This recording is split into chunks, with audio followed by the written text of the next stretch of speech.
Morning, everyone. Good morning, good afternoon, good evening. How's everyone doing?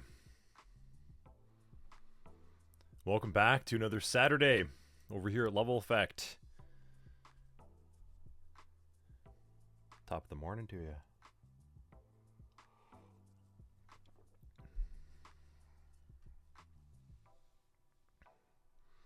Can you believe it? Class 30? Class 30.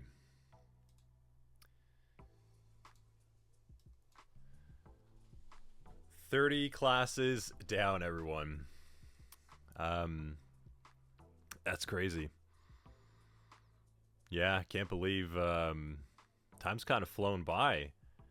Good to see everyone here, though. Good to have everyone inside of the chat. Got a good amount of viewers already kind of pouring in, and students alike, so that's good to see. Good to have everyone over here. I haven't had my coffee enough yet. That's a thing. Yeah, 30 classes. That is a lot of time together, and that's not even including like the random streams that we've been having as well too. And what? That's like about 4-ish hours per class, right? So how much time have we spent together? If I can do the math right now, at least 120 hours we have spent together. I gotta say, very impressive, all of you sticking through with it. That's a lot of time to spend with me over here. So I'm glad I haven't bored you to death or turned you off at this point. So I appreciate y'all sticking around and getting through all the content together. It's crazy. Jordan, we're going to love streams, but our other halves are beginning to hate them. Yeah, I know. Can't keep stealing y'all from your lives. Yeah, damn. Nice. 0 day. 3301 rating with a party of 5. Welcome to the Level Effect community and stream, everyone. Good to have you over here with us with the rest of the crew. Yeah, we got a raid. We got a raid going on. We got raided by another channel. Seems fitting, right? For class 30, graduation into the virtual SOC. What's going on, 0 day?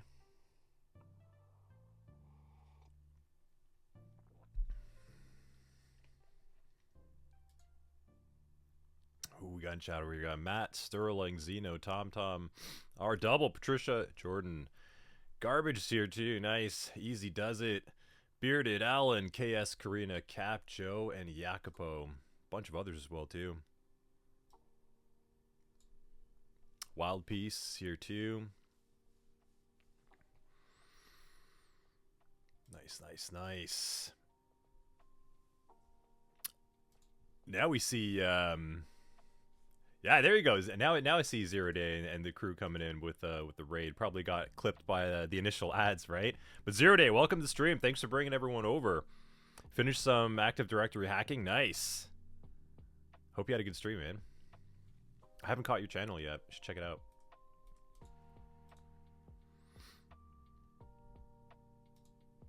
Very cool.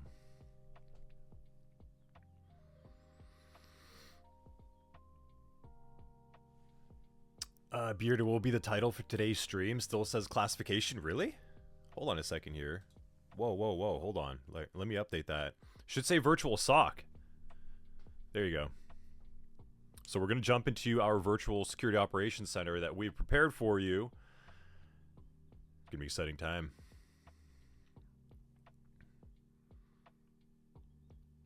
So this is it, everyone.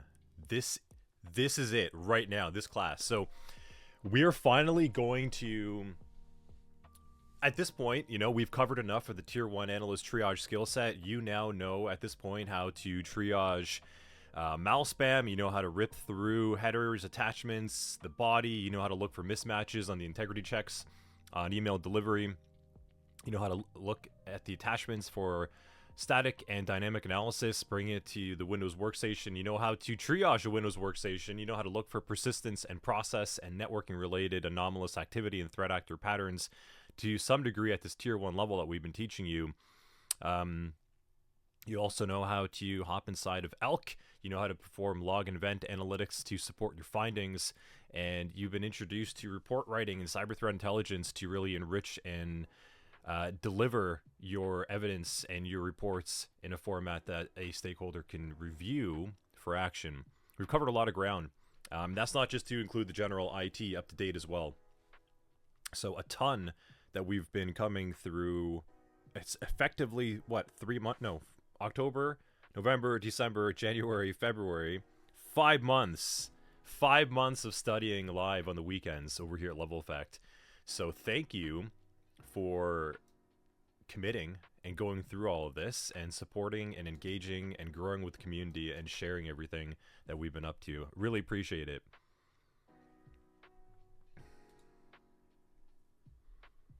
Good times. Now, there is no more learning per se. You need to get to work. That's what we're here for today. So today, we are getting to work. We're going to work inside of our virtual SOC. That's what we're going to do today. So we're going to get you set up, get you started on this course, this module. And now it's about getting experience and reps and time under the belt. Getting to work inside your SOC.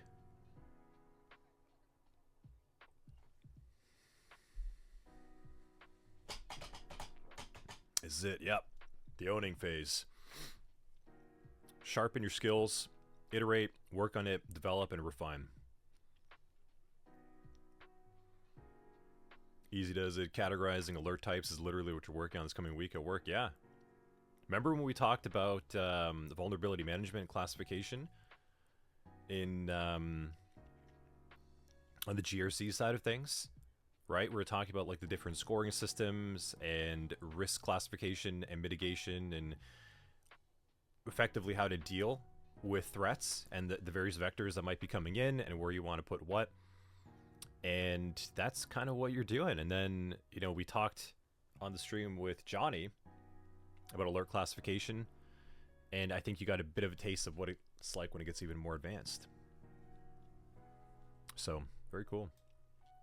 But that being said, I hope everyone had a good week. I hope you're ready. This is it. Big moment. Are you ready? You ready to jump in?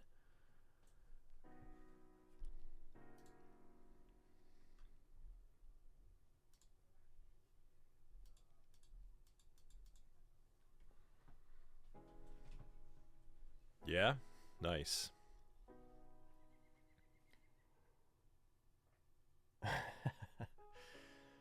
Yeah, blue mug. Blue mug today, Karina.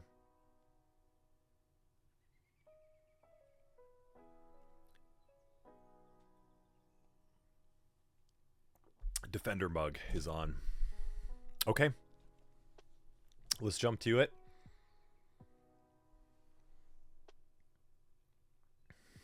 Team Vafi. Before we step in, when are we getting KSJ Smog?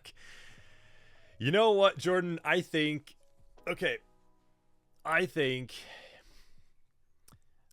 now that, you know, we're kind of coming to a close of the big rush of content and getting ourselves all trained up and ready. Thanks, Spirited, for the shout out on LinkedIn. I think now we can start doubling down on that swag shop and get the mug out there for KS. And me too. I need a mug, man. And I need a shirt. That's right, CI. I need a shirt. I need a sock. I need a toque or a beanie, as you like to call it, in the US.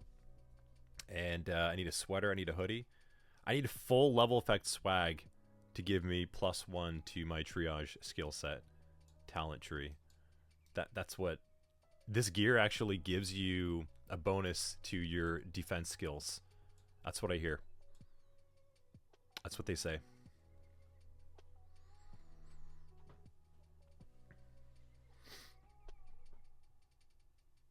Okay, let's go.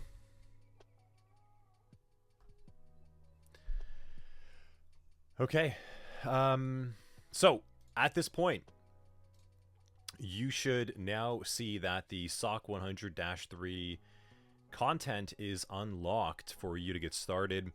And there's a module over here on a little bit of an intro to DFIR as it would pertain to a tier 1 analyst level of where you're at right now. Obviously, we'll get much more advanced inside of like CDA and the future courses coming along. So this is more of a kind of starter kit to your DFIR side of things and DFIR side of the house. So we're going to walk through that today.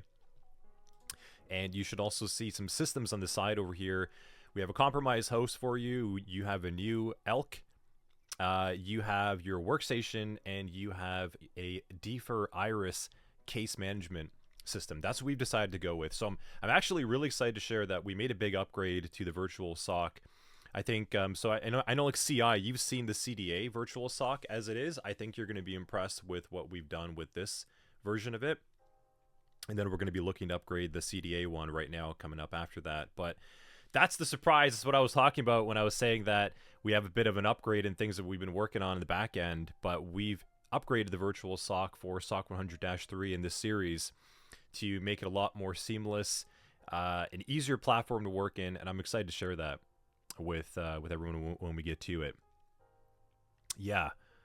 DFIR Iris is definitely a better, I think, for where you're at. I would argue it's a better experience and a better case management system than we used to previously use with the Hive, and more feature rich, and things like report generation that you can pull out of the virtual SOC, and then we can grade it. We can do some levels of automation in there as well too. So very cool. We're going to talk about that. Yeah, DFIR Iris is really cool. We used to use the Hive on our virtual SOC for the original case management platform, but we have moved over to DFIR Iris, and I would love to hear feedback and your feature requests and what you want, and I'll kind of shed more light on that as well. So that being said, let's talk about DFIR. Okay, so we've got 1, 2, 3, 4, 5, 5 little kind of mini lectures. They're not long. I want to talk about some points, and then we're actually going to walk through our case management platform together and how it actually works and how you can spin up your tickets and how you can respond to them and get to work. And then we're going to start up the first one together a little bit to get you started in the motions of it, and then you got to get to work. So that being said, DFIR, digital forensics and incident response. We've talked about this quite a bit on the many other streams that we've had to date. And what we haven't really talked about is really some of the processes that you might expect to see and some of the expectations of what it is. So DFIR as it is, much like threat hunting and the CTI kind of domains, those are, at this point in the game, like those are going to be functions of your role, as we've talked about so far. And DFIR is going to be a component of you working as an analyst inside of the SOC. And really what we're talking about here is a level of collection and chain of custody and evidence preparation from the digital forensics side, and the incident response side being the functions of of responding, containing to, and remediating the threat, if any, at that time. And when you package together, you get these things called DFIR reports, and you get these things called documentations and tickets, and you get a whole bunch of communication you have to pass on in various forms of what happened. So it's not something like you'll start off and you will be a DFIR analyst. It doesn't necessarily work that way. They are functions within your role that you'll be working in right now. Now, there are later tiers. Hey, Doug. Yeah, Karina, where 6L's at? KS, yeah. Thanks for the shout out, man. Always evolving. So, now we've talked about digital forensics is effectively, if you want to get into that, right? If you want to specialize in the digital forensics arm or the incident response arm, you can just get better and better in those categories, and you kind of branch out and specialize into various roles as you move up. But we need to understand that it is a function of what you'll be doing. So let's look at a bit of an example of what this might actually look like inside of the SOC. So you might actually, if you're going to be using Elk or you're going to be using a SIEM, Splunk is quite similar as well too with any of these types of these platforms. What they all have is the ability to query and look for things based on patterns. Now, this is why we spend so much time on learning the fundamentals and foundations of it all, because then we learn how to triage it and how to look for security-related anomalies. And when you put both of them together, then you have a SIEM or some other type of tool that can then just look for patterns that you would look for manually and then automate some of that for you. So when we're talking about DFIR inside of a SOC, you might see some type of query as it would pertain to perhaps maybe looking for maybe like an exfiltration level of activity. And this is just an example. We're going to look at some examples and some hypothetical and a little bit of pseudocode thrown in here as well too, with some explanation as we go. But you might see some type of query like this. You might be looking through the firewall logs and you might be looking for certain messages or patterns that you've identified. And exfil is sort of like a placeholder over here. You might be looking at maybe some type of post request that's happening from the command line, or a put request kind of in action combined together, and that might be indicative of some type of exfil activity. Or you might be looking for a message that might match along maybe SMB enumeration, and then some type of network share activity sending data back and forth. Or you might be looking at maybe like DNS text records that are passing information along, as we've looked at in the past as well too. So this pattern is going to be prominent in whatever rule or query or detection that you're going to be having. And this is part of incident response. So you're going to have something that is querying a set of logs with some type of pattern, and then we're going to be looking at specific types of data points within those logs. So if we're going to be looking for exfil, then we need to be smart about it. And maybe some of the fields that we're going to be interested in would be like the source IP, destination port, source port, etc. So you're going to see things like that.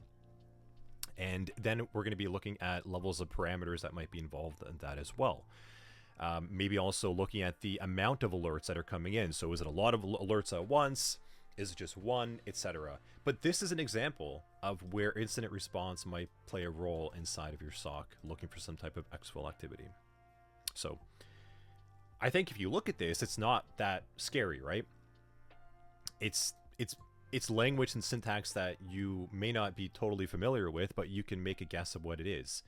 Now, when you're in your role, you're going to be having tickets and alerts that are being generated for you based on successful matches of this. Things like this. These types of queries inside of your SOC are happening in the back end with your various tools.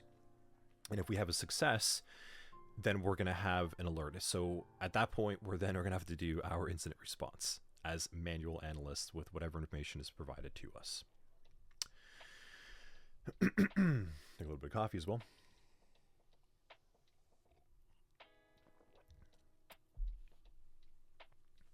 Now, what's going to happen is as you are being more and more exposed to these alerts and tickets generated for you based on these queries, your team is going to get better and better with it. And that's kind of what Johnny was even talking about on the stream yesterday. Just the ability to kind of tweak and tune that precision and the broad level of response, and trying to get somewhere in the middle to really reduce those false positives as much as possible and tweak and tune your environment. Karina's saying, would that query have been written by a detection engineer? It could be written by you. It could be written by a maybe not like your first week on the job, but a tier 1 analyst with some experience could get to that level. But truthfully, probably like a tier 2 and up would be writing that level of detection. And maybe if you have a specialized detection engineer, yeah, they'd be working on that directly. Now, they may not be writing this specific JSON. They might be using tools that are then generating and working with JSON data, mind you. So keep that in mind too. This is more like the raw request that is going over to Elk and sort of the data points that we're looking for. So another example would be maybe we might have a query looking through our security logs for failed login attempts. So it gets more and more precise. So instead of something a little bit more broad matching for general exfil activity, well, now we might be looking at tickets and alerts being generated for you that are much more precision based for specifically looking for a failed login, and maybe a source would be like the DC, because why would we be having a lot of failed logins hitting our DC, right? That's very unusual. So that's something that we might want to look into. Users should be remembering their passwords. We shouldn't be having admins trying to log into the DC also failing with their passwords as well too. So that might be a very precise version of a query that could generate a ticket for you as well. Now, beyond that, beyond alerts and queries, there's also a level of collection, and this is where that digital forensics side comes into the side of things as well too. So the digital forensics is more about the collection, this integrity verification check, and building that chain of custody of what actually happened, and then presenting that for some type of action. That could be the research investigation, that could be passing it to another tool, etc. Now, this is just a bit of an example of how maybe you might have a scripted solution happening here to kind of see the back end of what it might actually be happening with an email. So let's say we had a suspicious email coming in, and then maybe there was an attachment or something, right? Like maybe there was something with it that the user downloaded. Well, we might have some level of execution that alerts us that first of all the email was received, and then an attachment was downloaded and placed on disk. And once there was a change on disk, and we're trying to triage this initial binary, this thing that landed on disk, so not fileless, what are we looking for? We're going to be looking for the hash. We want to see the signature. So like one of the first initial levels of detection that's going to be happening, and then being collected for you would be, what is the hash? What is the hash of the file? What is the hash of the binary? Because as we've looked at in the security modules, if we have the hash, we can go and perform OSINT and identify if this hash is associated with anything malicious. So this is a bit of an example how maybe you might have like a scripted solution, but this scripted solution might also just be part of a functionality for one of your tools. And the tool might just be running a Python script that would do something like this, just computing the hash, getting the hash, and then printing it somewhere for use. So that's something of a digital forensic side that you might see happening from that DFIR level of process. So we talked about the incident response, we've talked about the digital forensics, so there's some collection and there is some level of querying that's happening to generate tickets for us, right? They kind of work hand in hand. Now, incident response at this point also has a level of containment, as I talked about. Now, you as analysts, depending on the maturity of where you work, you may not have any level of automated containment. That might be a reality. You might actually just have to be doing the things yourself.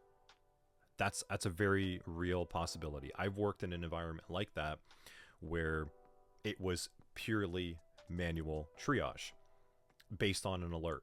There was no immediate containment. And some organizations may opt to do that because if you have immediate containment, you lock out a user in something, and let's just say that user was working on something and it got corrupted as a result, right? That could be more of a business loss than actually triaging, or sorry, than actually locking it out automatically right away. So here's an example of perhaps maybe like a PowerShell script that could be called on or executed, which again could be functionality of your tools. So I'm just kind of presenting to you the raw scripts or raw queries of what you might see a tool doing or a manual solution being provided for you. So let's say we had a hash check come up or a signature check on a file or binary that was malicious. Well, we might have to call a script or a service that would then cut off communication from that host to the network. So here's an example. You might actually have something run where we're going to get the host name. We're then just going to run a quick disable network adapter. And at that point, it's quarantined from the network and it won't be communicating out at that point. It could be as simple as that, but this is what incident response also actually contains. So it has an automatic level of containment. And we've talked about this in the SOAR concepts, right? That security orchestration, that automation that happens.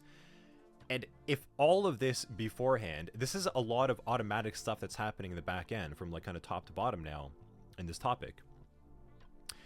If that doesn't contain or mitigate or rule out the threat or what it is at that point in time, then we get to you.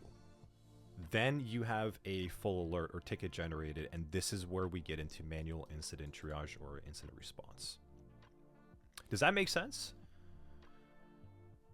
As like a quick overview?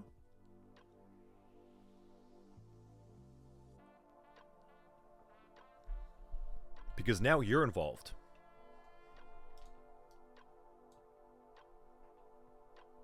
Yeah, clear, good. Makes sense, right? It's not that complicated. It's just sort of understanding what the rules are. Yeah, Karina always loves a good recap. Yeah.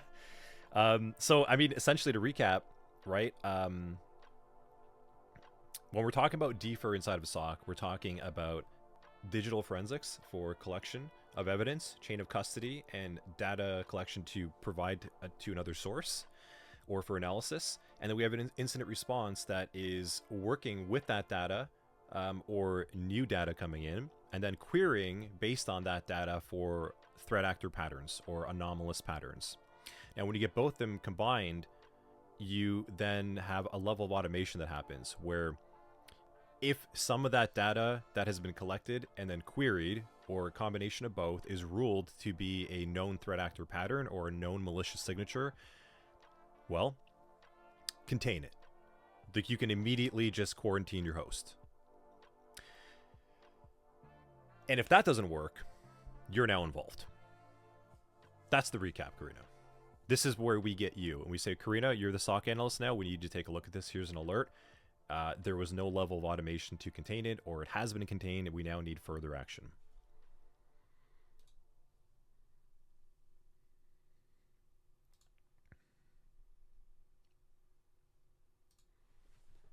Yeah. Nice. Okay. So let's talk about some of the rules now.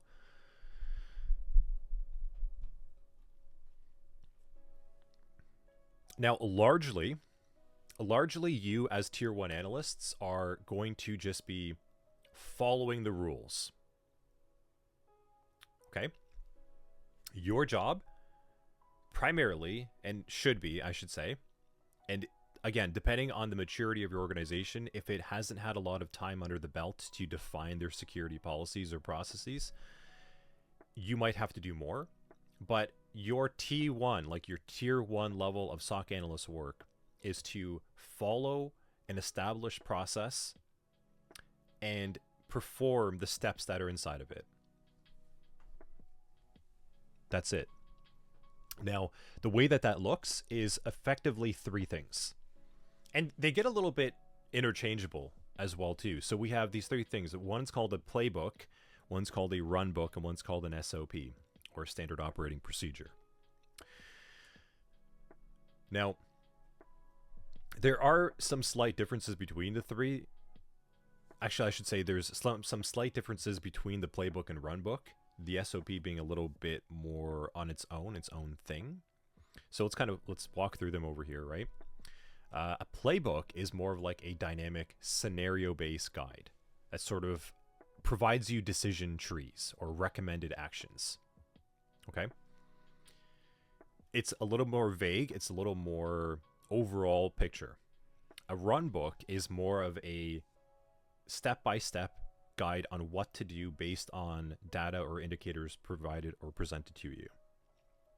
It's sort of like it's a muscle memory level of information at that point. It's just, here's data, this is what you do with it, step 2, step 3, go. Like, you don't think about it too much. You're just performing the tasks, and you know how to perform them because you've been trained on them. Now, an SOP, a standard operating procedure, is a large piece of data. It's a full-fledged document. This is something that you'll see that has like the author, the version, the description, the compliance adherence, or the internal policy adherence, the expectations, who's involved. It's a fully encompassing thing. That's not something that you're going to be daily looking at. This is going to be something more of an existing process. Maybe when you're being trained up at an organization, you're going to be looking at your SOPs and your playbooks and have an idea what the runbooks are. And then when you're on the job and you're training, you're going to be provided with things like runbooks, which are like your step-by-step guides on what to do. But when you're getting trained up on your organization, you're going to have this binder or this document online and a folder share, or some type of like internal company wiki. A lot of companies kind of, it'll sort of determine, it'll be determined by the culture of the company, essentially. I've seen them range from OneNote, full-fledged documents full of notes inside. I've seen Excel files. I've seen doc files. I've seen PDFs. I've seen binders with paper that have not been ported over to a digital document. I've seen it all. It's really going to depend on the maturity of the organization. And if you're working at an MSP, you're pretty much going to have everything digital. And you're going to have like these shared pieces of software. And I think we've talked about this on the IT side back in SOC 100-1 with things like IT Glue, remote management tools. It's something even Johnny talked about yesterday. Things like ConnectWise, Kaseya, and these different types of tools where all the information sort of built in at that point, where you have your SOPs sort of built into your documentation, where you can look at these things as you go. But effectively, you as a Tier 1 analyst will be using a combination of these, and primarily the runbook once you're trained up. And then once you're confident or comfortable with what you're doing, you'll look less and less at the runbook. And then as you get better at your job, you'll be updating this documentation or providing insight to whoever updates that documentation. So if you're going through your runbook and you're noticing that maybe your SOC tools are not providing the latest headers, like the latest custom headers that are being passed along from Exchange or from Google, and you're getting tickets that are coming in that are missing some custom headers on that delivery based on your tooling automation, well, you're going to want to provide that information and insight to whoever is responsible for, one, updating the policy, and two, updating the detection rules and tweaking and tuning them. So, some examples right over here for you. So the SOP might dictate like overall email usage, reporting protocols, and escalation paths. That's what an SOP would be like, and as a large formal document with some level of compliance inside there as well. The runbook would provide explicit commands for actions like isolating an email server or retrieving system logs. So specific command line commands you might run, or where you might click or pull information from other tools. Again, step by step, this is what you do. A user opened a malicious Excel document with macros embedded. This is what you do. Like, follow these steps based on that. The playbook would give you more general guidance. So it would be something more of a user downloaded an attachment. And then it might kind of branch out from there based on some different scenarios of what you might be looking for and be a little bit more vague. So they all have their time and place because, truthfully, you can't build a runbook for everything. That's impossible. That's why we have the separation of these three different things. There is no way that you will humanly be able to build an account for every single type of possible compromise scenario and then build documented, guided steps for every human to follow all the time. That's an impossible expectation. And we've talked about how in like cybersecurity, right? We've talked about all the different types of vulnerabilities, different types of threat vectors. We've talked about like the Varus framework with the Verizon data breach report, how it covers like a multitude of different vectors and all the different data points to look at. Well, quick math in your head, right? if we're talking about a grid of, I don't know, like 10 by 10, and then you multiply that by number of combinations of how those can individually change, you're getting hundreds to thousands to tens of thousands of different runbooks. That's impossible. So your company, wherever you work, might have some runbooks for the most common things that you're seeing, but truthfully, you're not going to have runbooks for everything. And that's why we have playbooks. Playbooks are going to be the catch-all. So when your company doesn't have all the time to build the documentation that they keep looking for, they're going to have general playbooks for you and what to do. And then from there, you're going to have to make a level of decision. Now, at that point, you as a tier 1 analyst will probably be able to follow and do whatever you can and say, like, yes, this is not a false this is not a false positive. We need to triage this, and I'm going to escalate it. And then you've followed your steps in the playbook of what to do and who to send it to, and then you're going to provide the requested information at the time of escalation. And the SOP, the standard operating procedure, is going to include which runbooks and which playbooks are part of the overall policy or procedure to handle an email-based threat of a phishing type of threat kind of thing. Okay, does that make sense? I know there's a lot at once too, but let me know if that makes sense.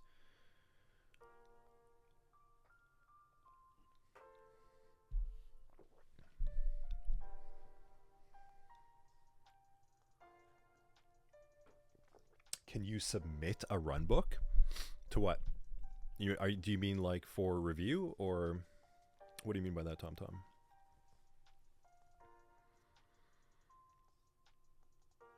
Easy does it. So yes, you literally had this conversation with your manager yesterday, him explaining the differences. Yeah. So here you go. Here's another conversation. So all of you are getting a SOC manager telling you. So Easy is getting this on the job, and we're doing this live with you. You're getting that information as well too. It's good feedback. It's good to hear. Thanks, Easy. I always want to call you Ariel because I know, but I'm just gonna start going with Easy because it's easier to say. Karina, sounds like SOP is the most general and runbook, the most specific, and playbook in the middle. Yeah, good way to think about it. TomTom, like if we handle and document a situation and there isn't a runbook for it, can we offer one? Yes. Yeah, that's exactly, that's how you provide value and how you get recognized for doing a good job at work. If you just go through an alert and you triage it and you leave no documentation, you're not helping yourself or anyone. Bearded, you were able to make your first runbook the other day on whitelisting the hash in a certain tool after some OSINT. Nice. Good job. And now that you built that runbook, when a new analyst starts on your team, guess what? They will just use your documentation now, and their life just got easier. That's the point.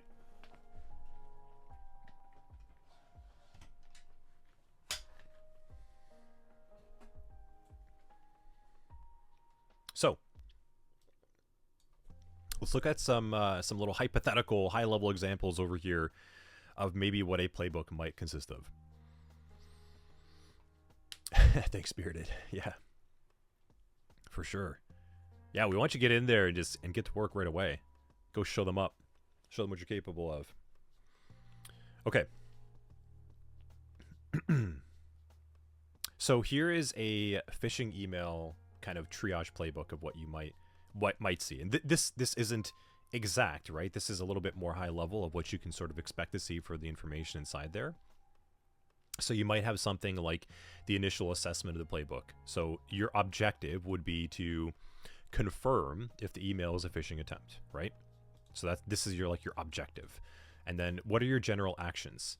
So review the sender's email address and compare it against known trusted sources. And so that alone, you can see that's kind of high level. That's very different than what a runbook would tell you specifically what to do, because the objective over here is also quite generalized. So if you have generalized objectives, you're going to have generalized steps. And that's what your playbook is. It's expecting you to know the context and the nuance and the general differences between things of what they are and what they're not, and for you to fill in the gaps. And again, it's that catch-all. Another action might be to analyze email headers using an online header analysis tool, or perhaps something of your own. Well, when I say something like that, you should remember from your training that what are we looking for? We're looking at the common SMT types of headers that are out there. The reply to, we're looking at the from, and then we're going to be looking at the custom headers that are beyond the SMTP general standards. You're also going to be looking at SPF, DKIM, DMARC. You know how to look for those things, and that's sort of all-encompassing within that action bullet point.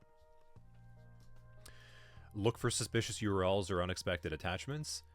Again, you need to make that decision based on your level of analysis, what you're seeing in front of you at this time. And then here are some tools for you to look at. Same thing, you might have a step like evidence collection now. So initial assessment, kind of ruling things out, and then evidence collection right after that. And again, some general actions of what you might expect to see in that stage of the step as well too. And you might even have something like a script that you can run, or a referred script, or a tool inside of your workplace of what you can run based at that time. So here's, again, another general like Python level example of how a script might be built by your team. And this is why, so I think we've had students ask this in the past in other streams, right? Like they're like, do I need to know Python to work in a SOC? Well, no, you don't. However, if you can learn it after you've learned how to triage a threat, okay, there's an order to this, please.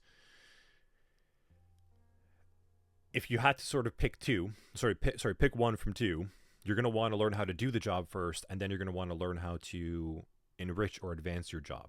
And that's where you might want to consider learning a scripting language, getting better with PowerShell and Python to automate some of the work for you. So instead of you manually going through the headers, well, maybe you're going to go and just build a Python script, or maybe someone in your team has provided a Python script for you to use that can just rip out the headers for you quickly for analysis. And it could be something as simple as this. So you might see that as well inside of a playbook, a specific tool or reference or script for you to run based on whatever, for you to make a final analysis. Sorry, not a final analysis. We're still on the evidence collection. I was looking at the next step over here. And so then we move over to step 3. Now we're looking at the initial analysis. So now that we've collected our data, what is the breadth? Like, what is the extent or the magnitude of what we're looking at? And this is where we might use some more automated tools and pull out some more logs and kind of correlate and look at dissimilar or similar event sources for known threat actor patterns or anomalous patterns.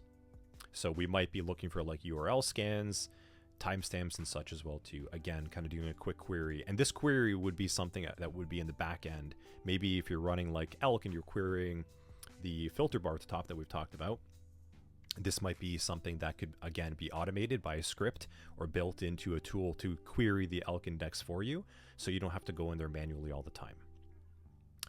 And then finally, step 4, escalation and remediation. So a playbook could be quite simple like this, as a general several step level of looking at the alert, looking at the information provided to you, scrape the data out, collect it, and then do some analysis on it and do some remediation. Now, if you can't figure out what it is, or you're not able to do it, or you don't have permissions, then you escalate it. And this is where the tier 2 would come in and identify whatever IOCs that they can find. So that's sort of an example. That's something that you might actually see. And there are, if you go to like Playbooks, GitHub, cybersecurity, or rather incident response, I'm sure you could even find a ton more.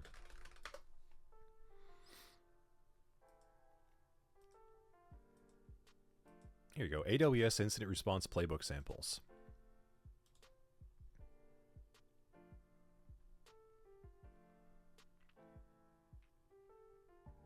Credential compromise.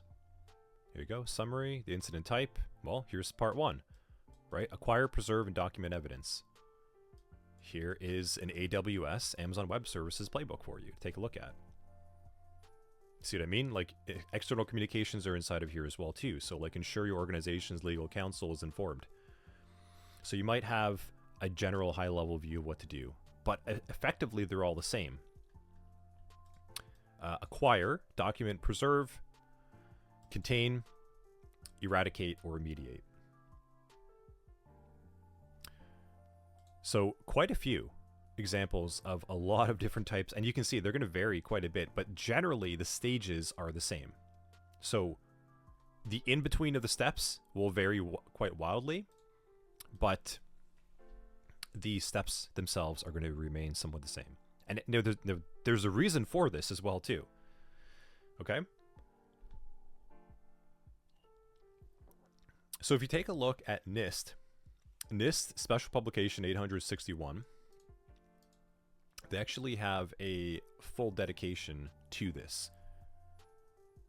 A lot of these frameworks have this, so a lot of companies will rely off of this. And this, for example, I think this is the last one. I think they're updating it right now, revision 3. Yeah, I'm pretty sure. So yeah, so revision 2, it'll supersede this once it's finalized. So this is being finalized right now, and it'll update and come up with something new. But there's a reason why. So all of the, like the GRC and the CISO and your technical managers are going to read and get trained up on documentation like this to structure and build your security program for you. And a lot of them are going to reference a framework like this. So according to the NIST special publication over here, we can see that their recommendations for handling an incident would contain several phases: preparation, detection and analysis, containment, eradication and recovery, and post-incident activity. So when in doubt, if your organization is lacking in this area, especially for those of you that are more interested in getting the policy and procedure side and getting to the GRC space, you're going to be working with things like this. So I'll leave this aside of chat. This is something that you want to take a look at. Drops out of Discord as well too.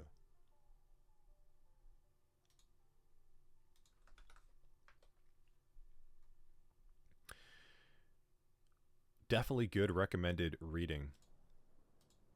I don't think you need to read all 150 pages of it, but good recommended reading. Because if we take a look at it, like let's take a look at preparation, it'll tell you effectively what you might want to consider. Tools, contact information, what you're looking for and why, a lot. So a good general guide of what you're trying to figure out, and it's built off of your initial security program policies as well too. So I think that should help you out getting a better idea of why we even have these steps in the first place. It's not like someone just came up with these random ideas. It came from experience and it came from established frameworks out there. So what would that look like if we made a playbook more to this NIST special publication? Well, we might have something quite similar. You'd have preparation, you'd have detection and analysis, you'd have containment, you have eradication, recovery, and post-incident activity.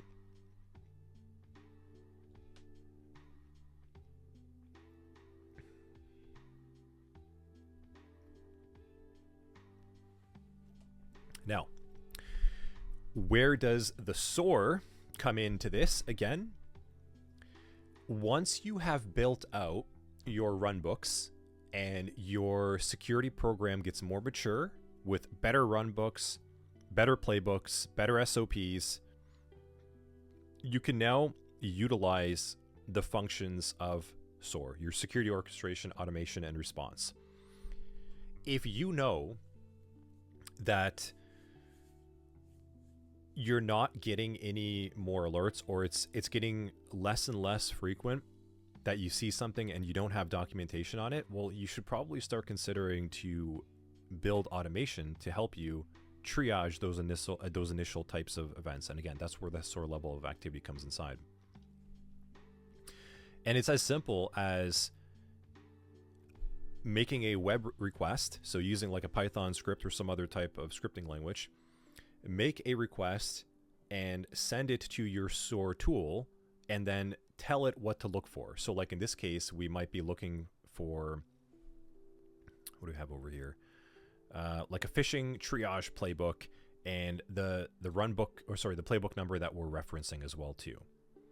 So you would have a documentation store that contains your playbooks and programmatic steps that can be extracted from them.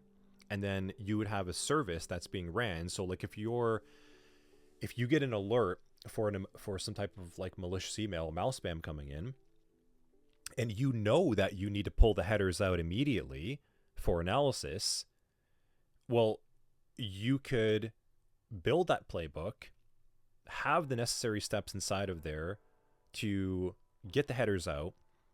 That will then contact your SOR and work with your SIEM to query different types of logs, different types of events that might be stored on an index or somewhere, get that information out, and then deliver it inside of an alert.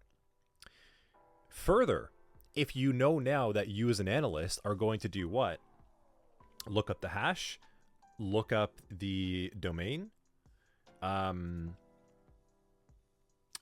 again, look at SPF, DKIM, DMARC. If you know that you are going to do those anyways, well, why don't you just have that as automated as well? Instead of you just going in and doing that every single time, you now get a SOR tool to do that for you and provide that information for you. So like going back to Bearded, right? He says he made a runbook the other day on whitelisting the hash on a certain tool after some OSINT.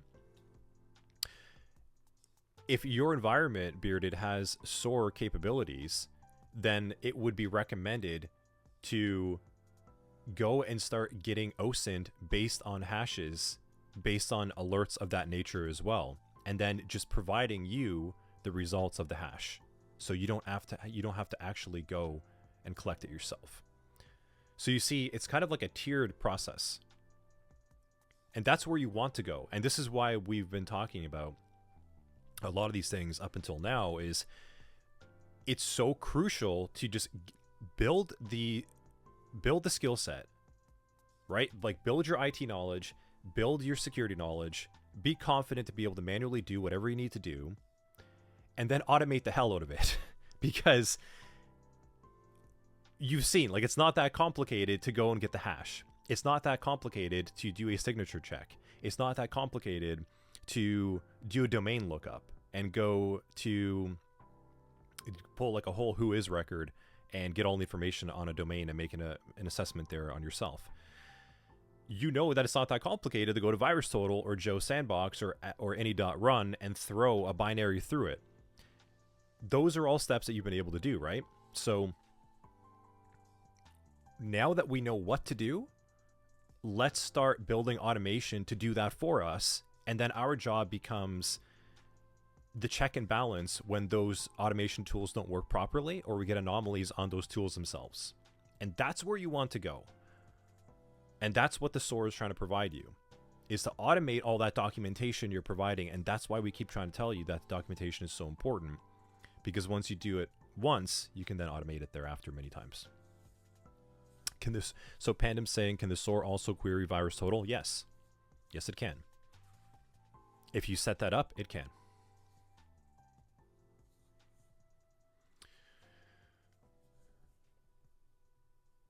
Yep.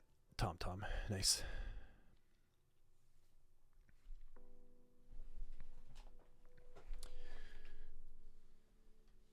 So all clear? Makes sense? We have a general understanding now. Playbooks, runbooks, SOPs, kind of where they all fit. The general process, frameworks that we lean on to help us build these things.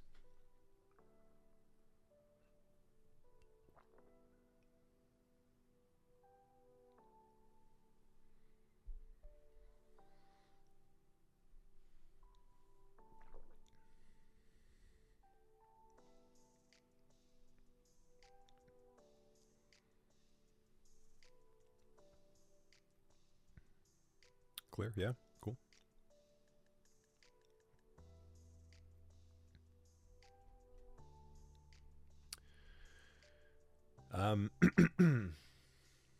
Yeah, so CI SOP again, please.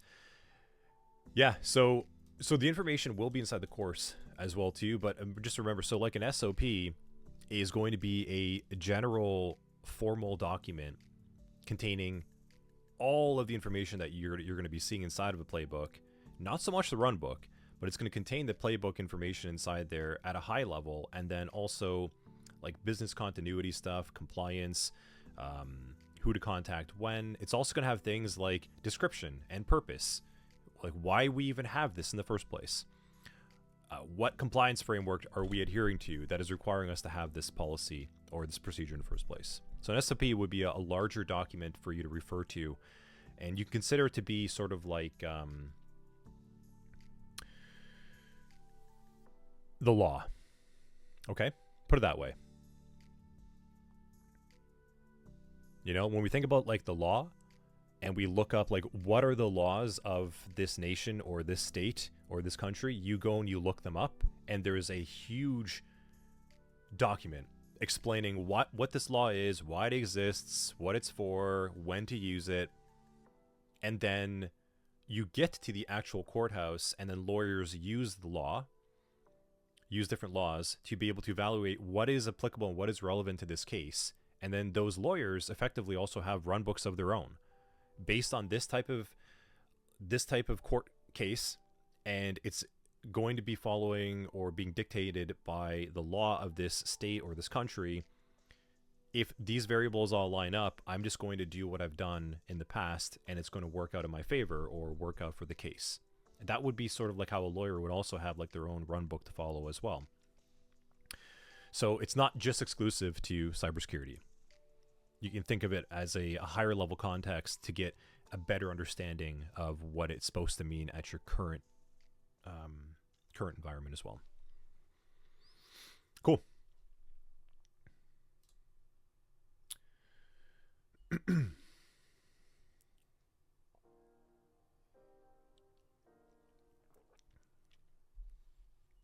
Okay.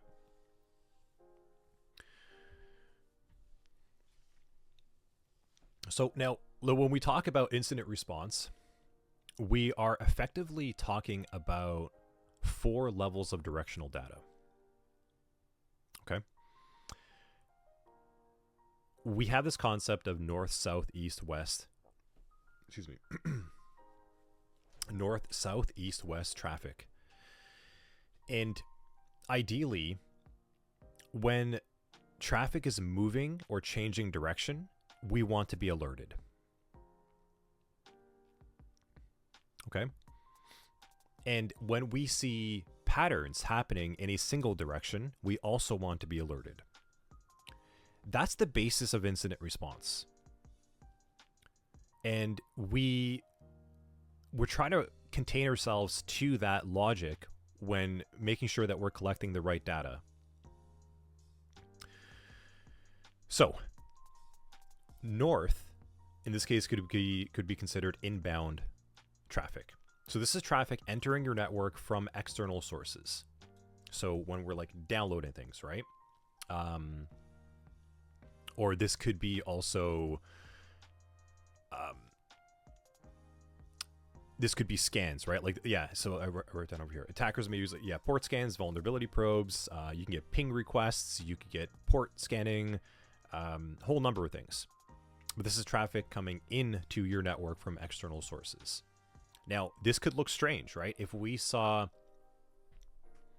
out of the blue, like SSH was being probed and scanned repeatedly en masse, or if we had a DDoS attack, right? We want to make sure then we're capturing north level of traffic. And then if we don't see south, east, or west related traffic, I'll talk about that in a moment, then we know that we can focus our investigation on the north face. Okay, so there's a bit of a method to the madness here. It's not just like I'm going to collect every single piece of information that I need related to this threat. And this should help you actually contain yourself to the attack lifecycle in and of itself. And we get concerned when we see a change in direction. So if we had a ton of SSH scanning happening, right? Inbound north network activity. But then we had something like east network activity, which would be lateral. So lateral movement at that point. If we saw SSH activity coming inbound en masse, and we saw a successful login, and then we saw lateral movement, so we saw that user all of a sudden interfacing with another workstation or another user, we now have northeast level of data that we need to be focusing on for our incident response.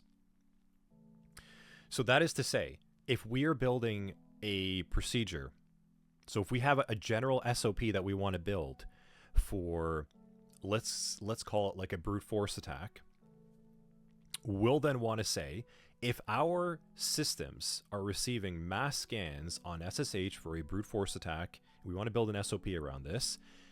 First things first is we want to build playbooks that can help us decide what we need to do to collect, to preserve evidence based on inbound network traffic around SSH and port scanning. If we now wanted to build a related SOP and playbook to determine a more complex attack scenario where a brute force attack is successful, we now want to consider north and east level of traffic to respond to and investigate. And at that point, you now have an SOP around a brute force successful attack with lateral movement. And what do you do after that? You build a playbook to cover your bases and what you need to do to respond to. And then you get even more specific to build a run book of what you need to investigate step by step on that attack coming in north to east. And then what do you do after that? You integrate that into your SOAR environment.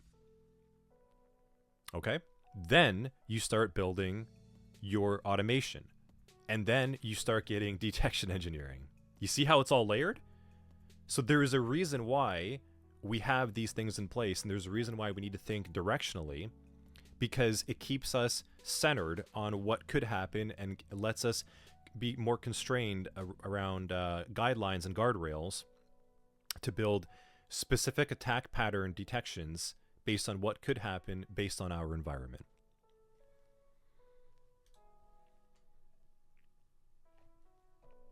Does that make sense? Welcome to the SOC. Welcome to what is being considered. This is what incident response. This is what DFIR really is. This is what SOC work really is like, and this is where detection engineering comes in as well. These aren't just like random things people came up with. These are constraints.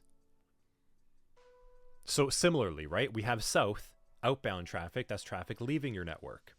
So if we had a northeast-south attack happening where SSH came in, brute force success, lateral movement to another user, and then a large file was exfiltrated, that is now a very complex attack that we have an SOP for, a playbook and a runbook that we can automate and then prevent and stop it in its tracks. And if we're thinking about this from the attack lifecycle, we want to get in a level of investigation happening from what happened from northeast-south, and then from a detection rule level, we want to build traps essentially to catch and build layers of security between those directional changes. Pretty cool, isn't it? And this is, of course, all supported by cyber threat intelligence. You're performing your research along the way to get what you need to do this.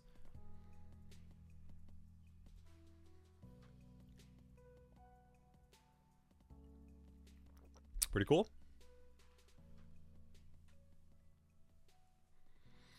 So I think that's enough to kind of talk about the directional.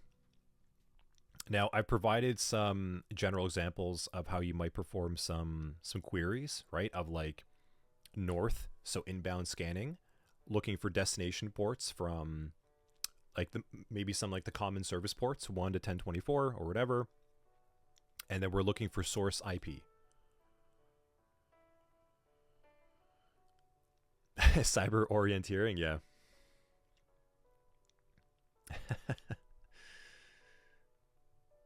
Karina saying that's a sock. Is that what that is? That's an emoji for a sock or emote? I thought those were music notes. I thought Bearder was just like singing a tune over there. But yeah, you're right. Those, it looks like socks. Cool. Okay, so the same thing, right? Like we're looking for outbound activity. You can do another query. We're looking for directional outbound, HTTPS, looking for maybe like data volume for high data transfers. And what are the fields that we're looking for? Destination IP. So this is where you would get some type of query inside of your environment as well. And then again, this would be populated inside of your alerts for you to investigate. So just some examples of what you might see behind the scenes as well too with inside of this lesson. Cool. Let's take a little 5-minute break over there. I'll be right back. And then we're going to go and take a look at our, excuse me, our first playbook together. This is something that you can work with yourself as well too. So we're going to take a look at that and talk a little bit about timeline construction, and then we're going to talk about actually our virtual SOC itself. All right. Let's take a break.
All right.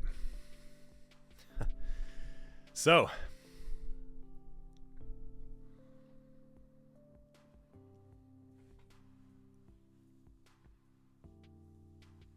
does it start to feel a little more real now? Does it start to feel a little bit more like everything you've been doing was building up to something?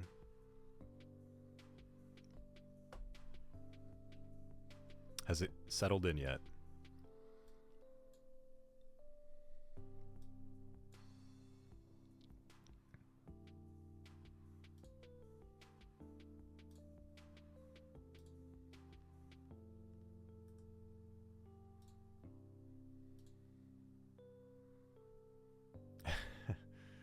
Yeah, it totally does, Karina, yeah. See, I just watched it. Yeah, cool. All right. Okay. So let's take a look at a little bit more of a detailed playbook for you as a student. Kind of get yourself started over here.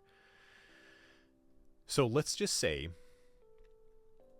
that we wanted to build a playbook to manually review. So these sort of are like our objectives in this playbook. We want to be able to manually review email headers and bodies to detect anomalies. We also want to develop skills to manually check SPF, DKIM, and DMARC records and assess URL legitimacy. And we want to be able to use Elk's discovery tool to search for related events and logs without automated scripts.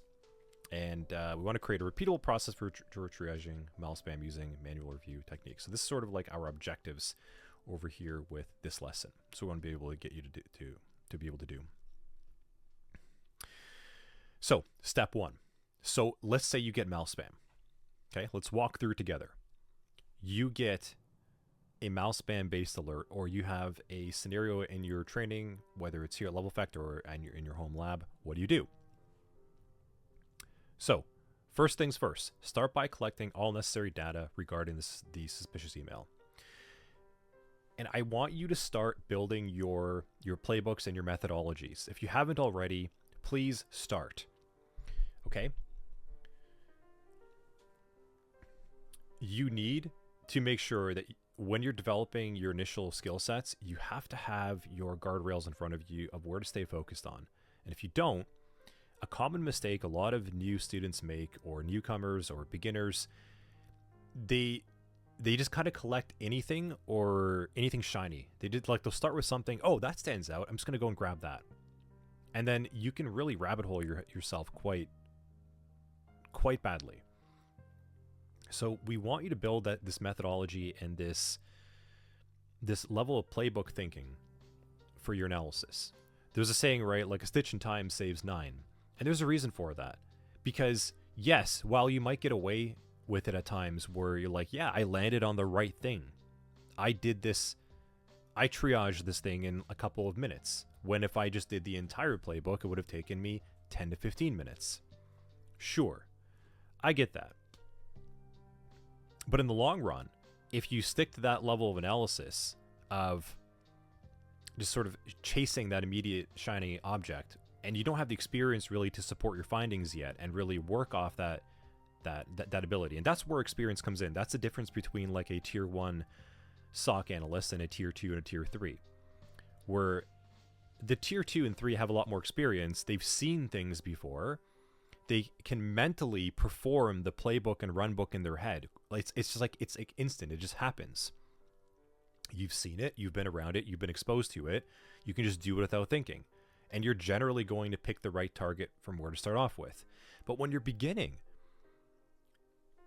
it's recommended to take a little bit more time and do it thoroughly and do it right to build your methodology fully as if you're starting from scratch every single time, until you start becoming more confident with your ability to see, okay, you're like, yes, that's wrong. It's definitely going to be related to this. It's going to be related to that. And I'm done. You'll pick up on those attack patterns over time. But when you're beginning, if you just start chasing that immediate shiny object, you're probably going to go down some rabbit holes. And you're going to waste a lot of time. And you're going to be so focused on getting to one thing that you're going to miss the forest for the trees, as they say. So when you're first starting, and this is why tier 1 analysts, their job is to literally just follow the rules. Like, just do what are in the steps. And if they're not in the steps, document why and try to escalate and figure out what you can do in the future and build the documentation as well afterwards. Okay, does that make sense there? So step one in this case would be to review the common SMTP headers. So your steps when you get mouse spam should be to look for things like received, from, to, subject, message ID, etc. for mismatches. Go through the common headers, and here's some examples of what to look for. Step two would be to validate this incident. Is this a false positive or a true positive? So after you've looked through the headers and you've been able to determine what it is and what it isn't, because the headers should pretty much give it away at that point, you're going to be able to see something wrong, right? Like you're going to see a malicious domain, you're going to see some type of mismatch, maybe on the integrity checks. The headers themselves might not make sense, or the forwarding address is going to be off. The IP address is going to be suspicious. The headers alone should do the bulk of the work for you at that point in time. Now, at that point, if everything still is looking normal, well, go and validate it at that point. So we start doing some level of full integrity checks. And this is where we're going to be looking at SPF and DKIM and DMARC, scrolling through the X headers, kind of going from bottom to top and figuring out, does anything stick out over there? If anything is still not sticking out over there, let's move on to step three. Let's analyze the email body for malicious content. Now we're looking for URLs in the body. We're looking for anything that might make us click to take us somewhere. And then we're just going to sandbox that. So we're going to take the URLs. We're going to perform some virus total lookups, some app.any.run lookups. We're going to do some sandboxing. We're going to run those URLs through a safe environment to see what happens. If that's still fine, well, let's go to step four. Step four would be to analyze the attachments and downloaded content. Okay, so let's go and open the attachment in a secure, isolated environment. And this is where we have, again, sandboxes where we can run the binary through or run the file through and see what happens with it. We're also going to perform some static analysis. So we're going to look at the hash. We're going to look at strings. We're going to look at non-runtime values of the binary. We're going to look at signatures. We're going to look at any word patterns that might be related to whatever we can glean from the file itself. Right? The file header, does that match up, etc. And then when we run the binary and we get it, or the file, we get it to a runtime state, we perform dynamic analysis, which we've learned. We're going to be looking for, did that create any persistence mechanisms? Did that create any process anomalies? Do we have any weird dependencies happening between shared parent and child processes? Are we pulling in any DLLs that it shouldn't? Are there any thread operations writing to disk or beaconing network activity, etc., right? And then we rule out the final network portions as well too. Run some netstat commands, run TCP view, or the various tools that you might have, and be looking for established and listening connections, ports on non-standard ports being used, protocols on different ports that again are not standard, URL communications, the HTTP requests, etc. So like that's what you've done. You've now ruled out all those things as well. Chances are you're gonna have found something between steps 1 to 4. So like here is a general playbook that you could apply to any mouse spam at this point in time. In fact, go and try to run this playbook against something of your own, or go back to the email security module and try and apply this playbook to it and see if it helps you along, and then adjust it and improve it to your reading and your comprehension and your retention levels. Step 5. If we still haven't found anything related to this email at this point, maybe it is entirely very legitimate looking at this point in time, but maybe it's coming from a compromised business email. Maybe this is just a test. And this is where we're going to get things like maybe manual elk discovery, right? This is where we're going now. Now, if all the other checks have passed at this point in time, let's go and look at the rest of logs and events. Maybe this came from Karina at goodcorp.com and it looks legitimate and it's actually a legitimate email. But now we need to determine, did Karina even send it? Because maybe Karina's account is compromised. And this is where we're going to pull in logs and events in step 5. And that's going to probably be the final thing that we can do at this point to rule it out. If we have found nothing, and this could all be done quite quickly once you get experience and once you kind of build your reps, well, then you're good, right? Maybe Karina did send a very malicious looking document for whatever reason.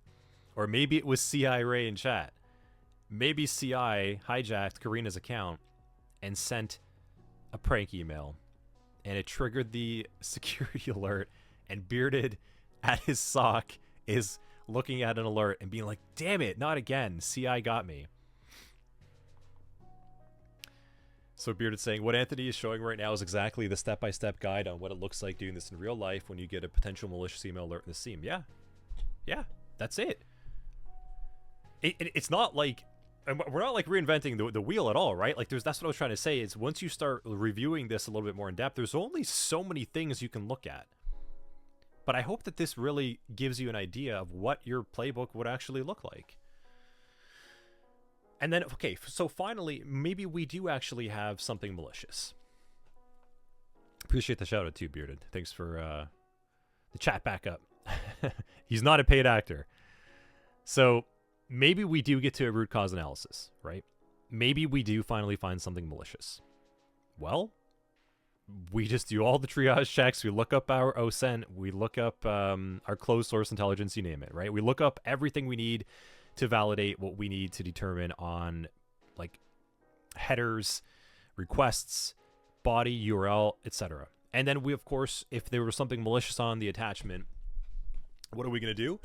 Well, we're going to go and we're going to document everything we found too, right? So if we're pulling in weird DLLs, if this is trying to allocate virtual memory and it shouldn't, well, we're going to document that. And then we're going to either triage ourselves or we're going to escalate it. And then step 7, we're going to assess the depth of the attack. And this is where that directional level of attack comes into play, and the attack lifecycle and MITRE attack and patterns. So really, I'm going to include sort of step 7 and 8 as 2 talking points in one. At this point, you're going to determine what happened on the attack lifecycle from initial compromise to action on objectives, right? So what happened from left to right, and what level of directional attack patterns occurred. Do we have a northeast attack? Do we have just a south, a west? Like, what is it? What happened within that level of attack pattern trajectory? And then we're just going to document all of that. That's it. We're going to document all of our findings. We're going to provide all of our IOCs. So like the URLs, the file hash, the IP address, the file path itself, file size, you name it. All the things that are indicators of compromise, right? So non-human, or rather I should say, not benign. So anything that is not benign. So regular normal user activity is not an IOC, but Karina sending payroll.xls that when open fires up a VB script. The VB script is an IOC. The file is the IOC. The hash is the IOC. The file size, the file path, the file header. That is all. Those are all IOCs at that point in time. That's what you document. So you document it along the way. And then finally, you're going to document any remediation and prevention steps. So, this is a playbook that kind of takes you from a tier 1 to 2 level of analysis, truly. This isn't just like, oh, yep, true positive or false positive, and here you go, tier 2. This is you also doing the work as well, too, and getting into that like tier 2 type of realm to some degree. So what are your remediation and prevention steps? What did you do? Did you quarantine the endpoint? Did you remove the file? Did you just remediate it and put it back in operation? Because maybe that's fine.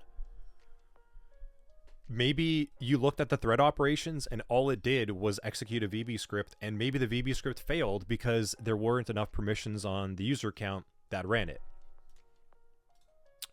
Cool. So if that's the case, you've done your remediation. You don't need to reimage the workstation or bring it back to a known trusted state because you've ruled it out.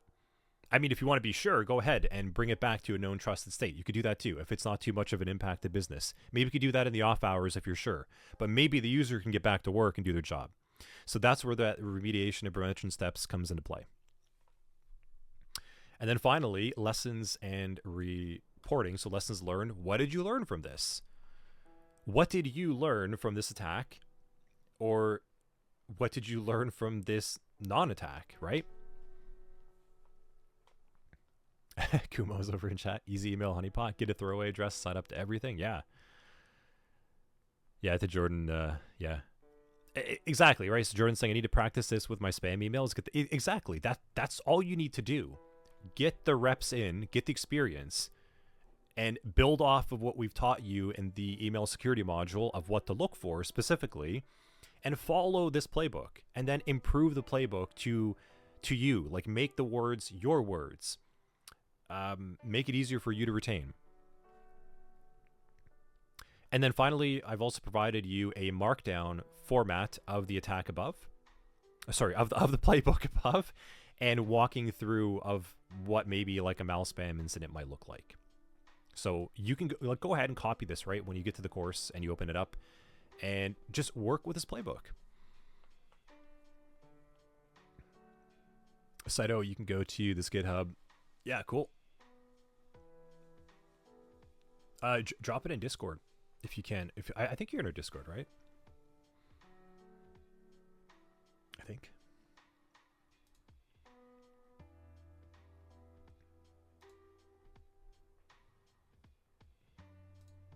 But yeah, I think that gets the point across, right? Here's your playbook. All of you little budding tier 1 analysts, go and have fun now. You now have your steps more provided to you in a methodology and a playbook that is generalized but still effective. And when you're not sure about things, of course, you can always go back to the email security module and develop your reps there. We have all the training content for you for your email security triage.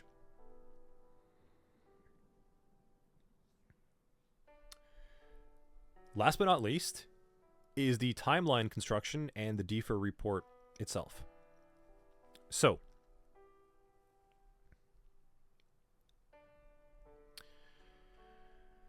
this last lesson over here is part of your DIFR process. And again, this is probably a little bit more advanced from even like the tier 1 level, but I think it's good for you to be exposed to it now and start getting your reps in it and building this. Thanks, Cytox. Yeah, I can see the drop in Discord. Awesome, thank you. Yeah, it looks really good. Fishing pot. So what you want to do now is build a timeline. That's sort of the last piece over here, because if you look at the playbook, right, we get all the way down to the end. It's talking about all this stuff. It's talking about like documentation findings, but DFIR is when we start to build a timeline, a collection of artifacts and evidence that has happened. Okay. So what you want to be able to do is essentially just compile your findings and just make a list of what happened from start to finish with the evidence that you've collected. Now, you could do this as simple in like a nice little markdown table, which we've provided over here. And we're just looking for timestamps. We're looking for the event description. We're looking for the source and your level of commentary on it as well too for what you're looking for. And if you can now enrich what you're finding to TTPs, remember we talked about the pyramid of pain in the CTI module. If you can now enrich your DFIR report findings as a timeline and map it to MITRE attack patterns, and then you can provide a summary on that and just write out your thoughts, that's amazing. That's actually well and above from what I would say even like tier 1 analysts are doing out in the field when they're just getting started. So this is going to help you get a little bit more ahead and start getting you to think about preparing DFIR reports.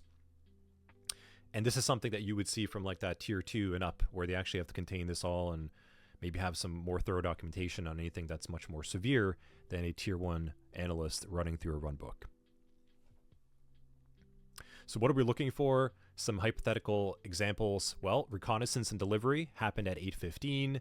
So here's when the malspam email was received. Exploitation analysis. Well, SPF anomaly was detected. So there was a malicious URL. So, right, SPF is just kind of looking through, we're looking for which of the IP addresses were able to be sending the IP address and the domain from which we can send these valid emails out from, which resulted in a malicious URL. Cool.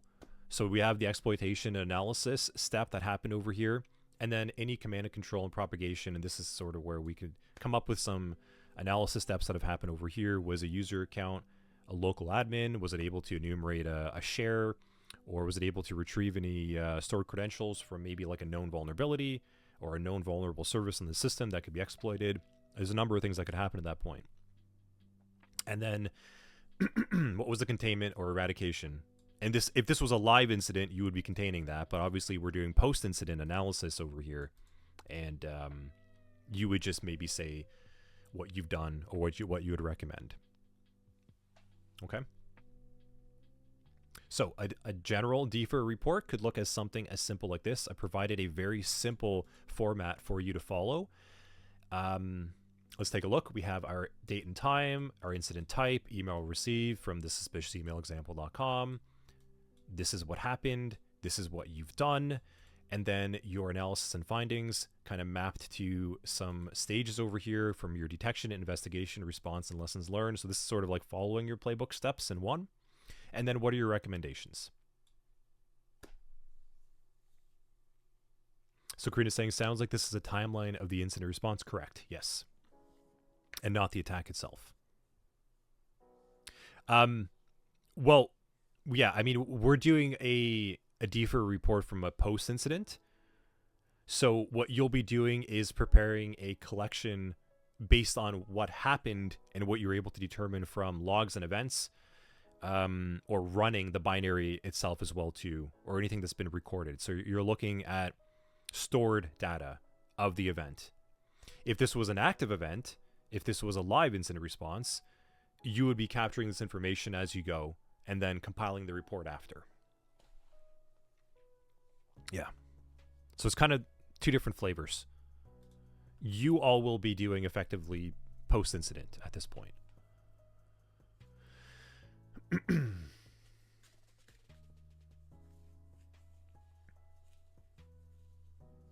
Cool. Well, yeah, we'll see you back, Karina. All right. Let's hop inside of our virtual SOC. Let's do this.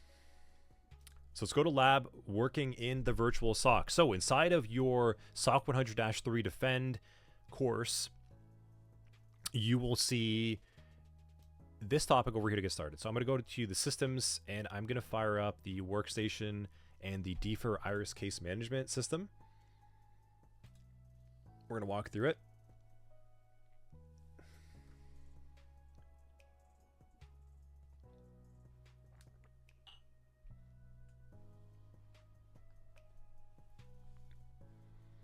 Then we're going to walk through what we prepared for you all over here. The timeline is not the IOC table info per se. No, the timeline is you taking the IOCs, and it's also taking note of any attack pattern changes, so like directional changes or attack lifecycle changes, and then compiling your notes. So the timeline should be something that someone can read and sort of mentally or visually understand what happened. So not just findings, because findings aren't relative. Or rather, I should say, the findings themselves aren't relative to recreate the attack in and of itself. They're just individual findings that are hopefully chronologically ordered. But the timeline itself is providing someone enough information that they could mentally or visually reconstruct what happened. So it has threat intelligence inside of it. And the intelligence is what you provide. Those are your analyst notes. Again, going back to law, What happens? PK?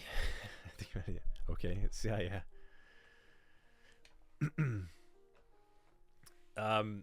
Okay, yeah, so when you go to court, right? What does the prosecutor try to do? They present a scenario and they walk through what the defendant did. They give a timeline, a reconstruction of the events, and they're very specific. And then they provide their observation, their perspective, their commentary to it. And then the jury sits there and they're listening to it with the judge, and they're able to understand what happened. And the IOCs would effectively be the lawyer's notes, just like raw steps of what the defendant did. But the timeline has a narrative. It has your perspective, your commentary. Does that make more sense?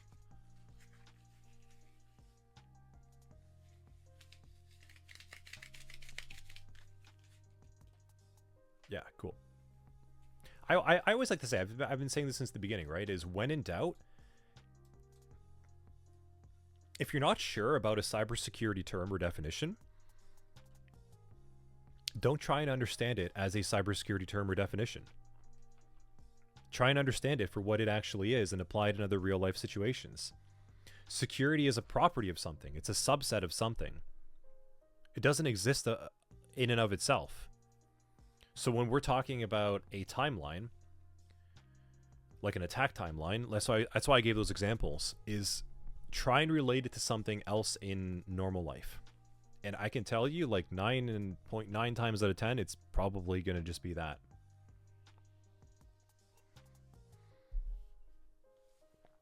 That's your playbook. That's your playbook for for making sense out of things that you're not sure about in cybersecurity. There you go.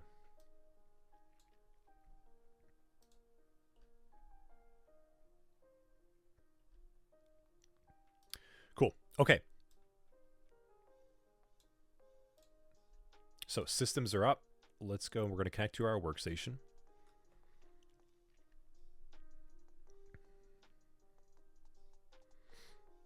Jordan, you assume the timeline from the analyst's legal document? Correct. Yes. Exactly. Yeah. This is why I said, yeah, I think we talked about that in what? Was it the GRC module? I'm pretty sure it was, right? I want to say it was the GRC module where we talked about the chain of custody. When you get into these full-fledged DFIR reports, you're actually getting into preparing legal documentation. And this is why you as a tier 1 analyst won't really be involved in preparing too much documentation that could be audit or customer facing at some point or compliance facing, because you don't have the experience. Now, I mean, you could, that might be your role. I'm confident if you get through our training, like you're all doing well with the training, just keep at it. There's no reason why you shouldn't go and try to get yourself involved in that. But typically from a role level, your senior and intermediate level positions are going to be the ones preparing these DFIR reports or these business compromise reports, because yes, they become documents in the court of law. So there's a lot of considerations, and that's why additionally you see SOPs will contain legal requirements inside there. And then you're also going to have another form of document, and I'm pretty sure Fleet has talked about this on the SOC stream, right? The BCP, so like your business continuity plan. Your DFIR reports would also include some reference or relation when it's at a business level for like what or how is it related to your business continuity plan? Like if your company loses power, how does it go to manual? How do you go to manually processing data? You know, like that would be included in your business continuity plan. And that may be included as a reference in a DFIR report. Now, when we're talking about like general intelligence sharing DFIR reports, that stuff is omitted. So if I were to go to like DFIRreports.com, right? Like this is a great website. These guys are awesome. You go to the reports over here and this is, I think I showed you this, right? In SOC 100-2, like several weeks ago. These are much more advanced, like more intermediate, senior level types of reports that you can see that are very well documented, and it talks a lot about what the attack was and what it's like. But it's not going to get too into the weeds of specifics of an organization, but it will talk about the attack itself. Very cool. So definitely recommend start going and checking those things out. Yeah, Kumo, the one I just got viewed. I haven't read this one yet. It looks interesting. Tracking C2 frameworks like Cobalt Strike, Metasploit, and Sliver. Cool. Yeah, it might be a nice little read. All right. Workstation is up. So you have a new time to open up 10 tabs. Oh, this is nothing, Bearded. This is nothing. Gonna open up every single tab on the internet. Yeah, this is nothing. Okay. So we're gonna go. We have a new workstation provided to you. This is your new Analyst workstation, and if you open up the Edge browser that you all love so much, nice. It defaults to your VSOC lab. So we have provided. This is pretty cool. Lovely work of Kumo over here in chat. Well done, man. So this is Kumo's little baby over here. As you know, I think you know him by name. I won't dox him on the stream. You know who he is. So he's come up with this virtual SOC lab interface. So this is going to be this is going to be what you will use to generate your DIFR scenarios. And that's what we're calling them. We're giving you DIFR scenarios, tier 1. So if you open up this tab over here, you're going to actually see a connection over to the Iris, DFIR Iris dashboard.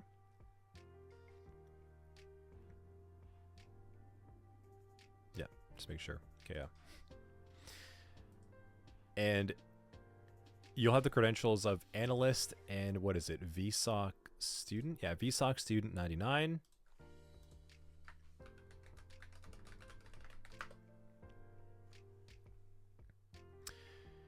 And welcome to your virtual SOC at GoodCorp. So this is a case management platform. Now I'm going to do something very controversial, and I'm going to go to my settings, and I'm going to change my theme to light mode. And I'm going to do that because I know it's blinding.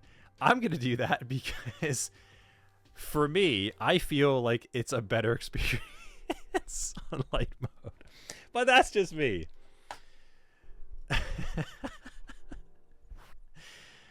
Very controversial. So controversial. So now this is DFIR Iris. This is an awesome case management platform.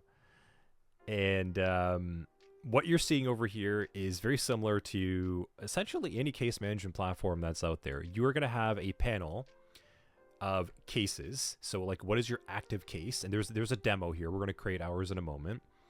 We can see our alerts. Currently, we have no alerts on the board. And we have the ability to search across all of our cases and our notes and our comments. We also have general activities. So what have we been doing? So remember we talked about like chain of custody and auditing. Well, a case management platform is going to have your history and all of your analyst activity too. So, Bearded, don't think that your steps are going unnoticed inside of your case management platform at work. If they ever need to pull up audit records of what you're doing. And this, no one's looking at this. It's just there because we have to have it, right? If we need to pull up a custody of what actually happened. Cool. So kind of at high level, that's what we're looking at. Now, the way to get started inside of your virtual SOC. As you can see, it's a clear slate at this point in time. We're going to go and we're going to fire up one of these labs. So the first one we're going to fire up is Net. Shivers and ISO audit, yeah. Net Dissector. Okay, so this is how you do it. This is how you start your DFIR scenario. Are you ready? You're going to move your cursor. Okay, we're going to make sure the cursor is over the Start Lab 1 button. And we're going to select that button. Just like that. And then you're going to see that nice little pop-up. That's really cool. Lab 1 started successfully. You see that? It has begun. So now we're going to go over to our Iris dashboard. And if we go over to our alerts, well. Jordan can't see. Y'all need stronger eyes. That's what I'm going to go with. All right. We're doing eye training now to stare at the light. Okay, so we go to our alert dashboard. And what do we see over here? Suspicious outbound network traffic. Malicious outbound network traffic. We got 2 alerts going on for us over here. What is happening? Welcome to the virtual SOC. Okay. So, what can we see over here? We see there's a count of 50. There is an event stamp. It was first seen on September 4th, 1735 UTC. Generic suspicious post. Interesting. Source IP, destination IP. We also see our source port and destination port. So this is going over port 80. Now I'm going to select this. And what do we see over here? Yeah, you know what? I'm making this in light mode right now so that you stare at it. So this burns the retina that you could clearly see. You'll never forget what a case management platform looks like ever again. Okay? Suspicious outbound network traffic. What do we got going on over here? Source, suricata, source event time, iris creation time. So that's right now. And what do we see over here? Packet capture. So there's a packet capture. Interesting. Now take a look at this. This is pretty cool. Here is the current relationship for all of you visual. All of you, we have some visual humans in the room. Now, again, let's take a look at this inside of dark mode. Because I'm not kidding. Maybe I'm kind of crazy. But if I look at this, right? Anyways, I think that that's a better experience. But if we go back to dark mode so that now people know what a case management platform looks like, this is what you would see. So here's your alert. Here's your alert information. And here is a general relationship of what you could expect to see. So here's a visual. We can see here's a desktop, RNV0 or VO9AT. And we got suspicious outbound network traffic and malicious outbound network traffic to 79.124.78.197. So we have a visual. And guess what? We already have a pre-populated IOC for us. And the description, what it's been provided so far is destination IP, an IP destination. And we have an asset that's been provided to us as well. So this is what it's like. This is what a case management tool is like. This is what SOC analysts will use in the field, something similar, or they'll use something even more robust. But effectively, they're all the same. You're going to have an alert board, and then you're going to have the ability to work off of cases, and you will be able to assign these. So if I highlight the little speech bubbles over here, I can go and I could assign this to myself. If you were inside of a team, you can set the status of in progress. And then what we want to do from here is we want to start building a case. That's the first step. Okay. We also have another alert over here. It's mentioning that there's a 132 Koi Stealer Trojan. Interesting.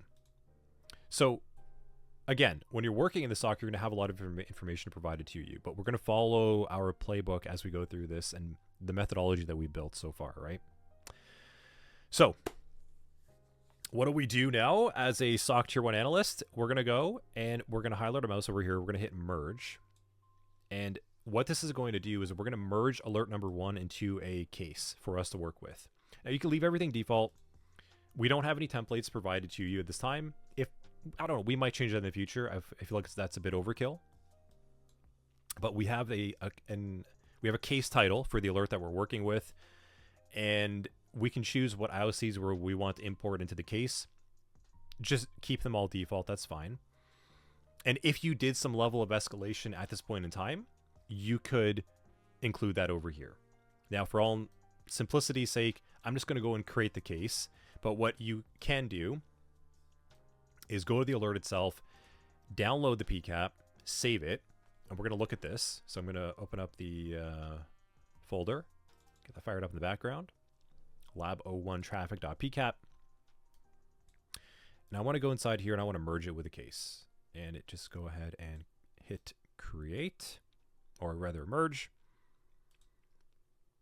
Nice. So operation succeeded. Now you're going to see at the top over here is our case that we're currently working on. If we select this, we can choose from the initial demo to the case that we currently have and switch over to it right now. Now let's go to the case board on the left-hand side. And we now have a new view of things to work with. Okay. We also have the ability to generate a report. And there is an analyst report base template over here that we've created for you, which we're going to look at soon. So let's walk through it. Your case summary is the summary of the case. So like what's happened at this point in time. See, I switched to the case that I just created. So I'm going to go over here and I'm going to select now my notes. And a case management platform will provide you the ability to create notes for you to work in and build your investigation. So right now there's nothing here. So I can go and select a note in left-hand pane or click here to add a directory. So I can maybe say something like initial assessment. Rename that. And I'm going to right-click this now and say add note. And I'm just going to call this something like, I don't know.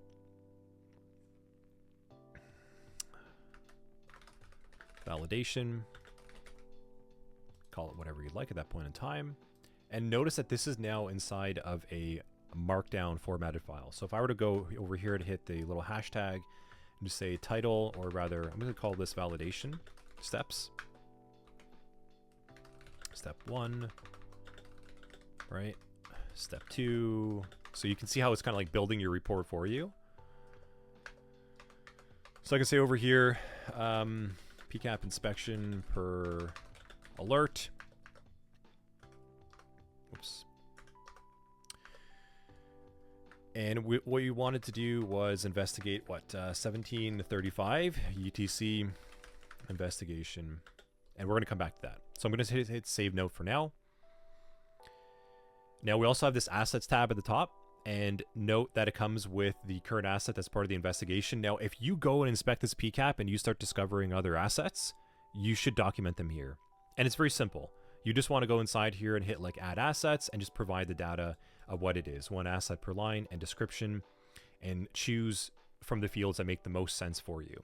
So like to be determined, is it compromised, is it not, etc. And then you can choose the related IOC that you've populated.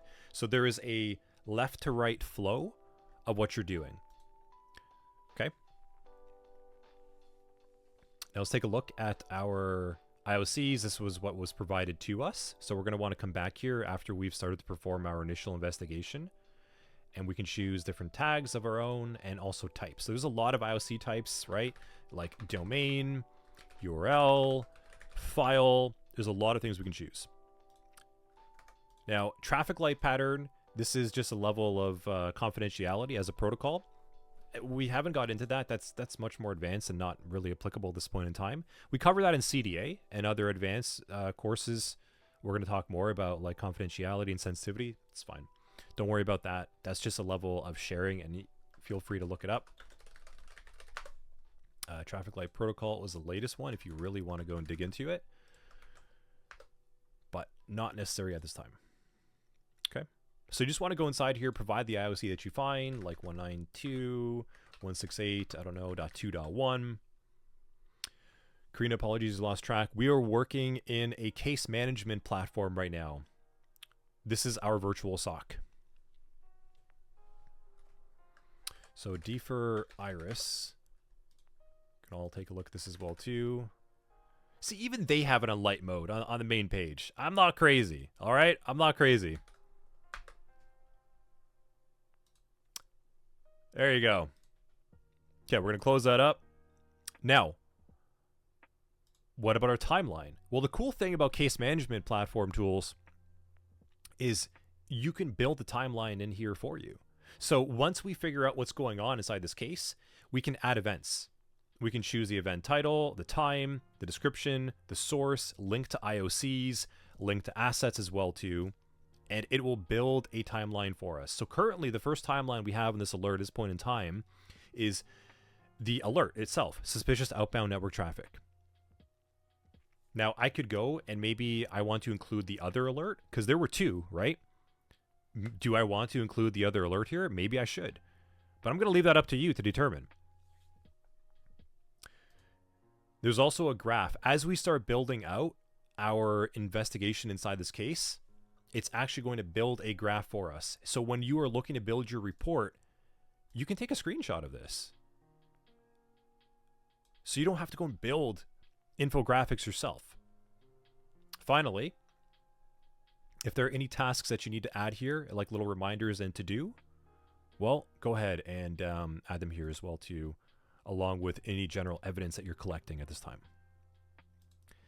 So you can see right away, right? Like a case management platform is meant for you to do your work in, stay organized, stay on track, and populate data, and then you generate reports with that data. Okay, so what do we have over here at this point in time? September 4th, 15:35 UTC, and we want to find out that this was a suspicious post, right? So let's go back to our PCAP.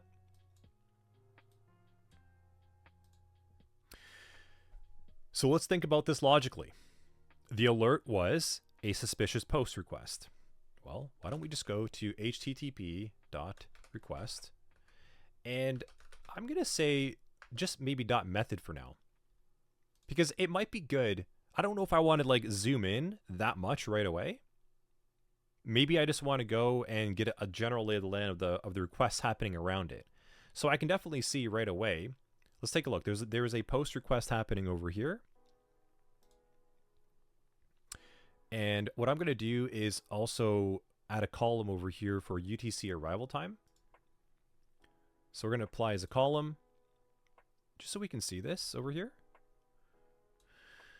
So just to be sure, so we're looking at this first line over here. There is a post request out at 15:35 UTC. There's actually a couple, and then there's a get request happening right after that. And it's going to foots.php. And this all checks out. We have our source IP address, which matches the source provided in the alert. Now, there's also another IP address, connecttest.txt. So interesting, right? So you want to do some investigation on this. Is this actually Microsoft ConnectTest.com? I don't know. Is this normal? I don't know. You're going to have to be the one to determine that. Maybe that's just like a normal thing that the browser connected to. But you're going to have to validate this destination IP address to see if that was related to anything. Finally, okay, so we have foots.php. And what can we glean maybe from this? And also this this value over here, getindex.php. That's kind of weird too, right? So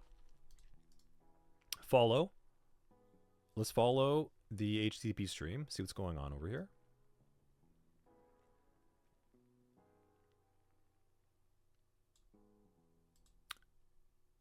Nothing too crazy.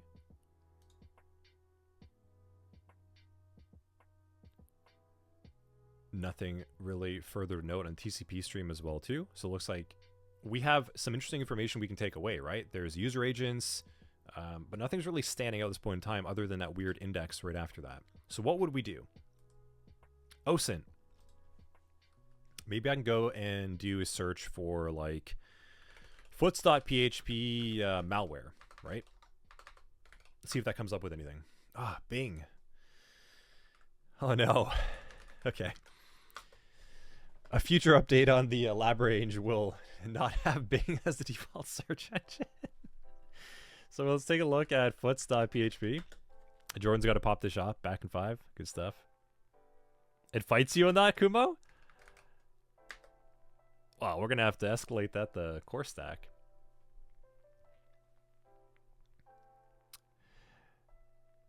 They purposely make it hard to switch? Yeah, of course they do. Okay, let's take a look at this. Malware affecting all index.php. So that's already like a weird hit on some things, but probably not directly related. Automated malware analysis on Joe Sandbox Cloud Basic. Foots.php.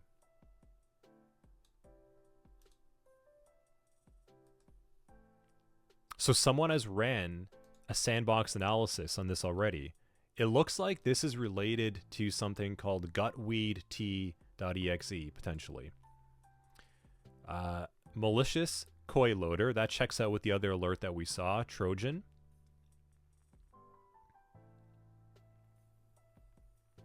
And there's actually a report for us to read as well, too. Interesting. Okay, so we have been able to rule this out. Like, right away, something's not right. And this is where you're going to go inside of your investigation and do some population. So let's go inside of our case and let's go to our notes. Maybe let's go to like validation steps. What did we say it was? Frame, so 1668. 1668 contains post request to foots.php, followed by a get request to an index.php with unusual file path. Searching on, or you can just say something like OSINT yields. Let's grab this URL.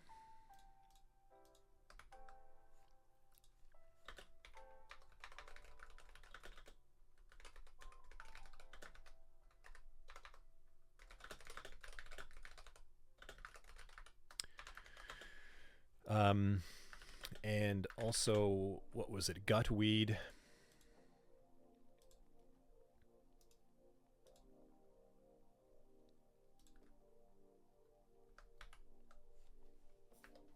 Okay, so I'm going to save this. And we can go inside here and we can start adding in some IOCs. Karina, the only reason why I went there is because that was the first thing that came up. I just did a search on foots.php malware, and I scrolled through the searches, and automated malware analysis from Joe Sandbox Cloud came up, so it looks like someone did a report on foots.php in the past. Now, if this wasn't here, I would probably run it through a sandbox myself. But now someone's already done some of the work for us. Yeah, cool. So that's all done. Now, we want to go inside here, and we want to start populating some information, right? We found an IOC at this point in time, so maybe we can go and add one. So IOC type, we could say, we could use like the URL for now. That might be fine. Or file path is totally fine too, foots.php. Relation to gutweed. Koi loader. IOC tags a URL file path. So you can tag it like that. Okay. Looks good. Save that. So now we just added an IOC to our finding. Now if we want, we can go and add that into the timeline as well. And if we head over to our summary, let's go take a look. If we were to do like a little report generation right now, generate report, let's call this Just grab the first one, analyst report, and generate that. Let's kind of see how we're looking. And that's saved as an HTML. Let's open that up. And I don't want that, actually. That's defaulting. Hold on. Let's go. Where'd that go? Let's generate that again.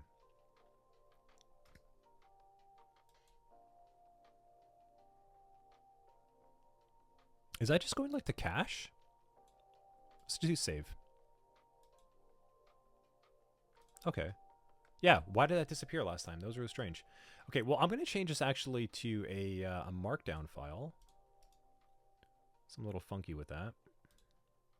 I'm going to open this up in Notepad++.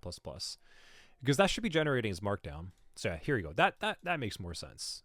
It looks like the browser is just trying to... Yeah. So I'm going to actually save this as a .md. So let's close that. And rename. Let's change this to a markdown file, just so it's a little bit easier to read. Open that up with Notepad++. Cool. Okay, so we actually have a Notepad report, and I'm going to go inside, I don't know, let's go to like Markdown Viewer, so we can see what this looks like. Markdown Live Preview. Get rid of this. And take a look at that.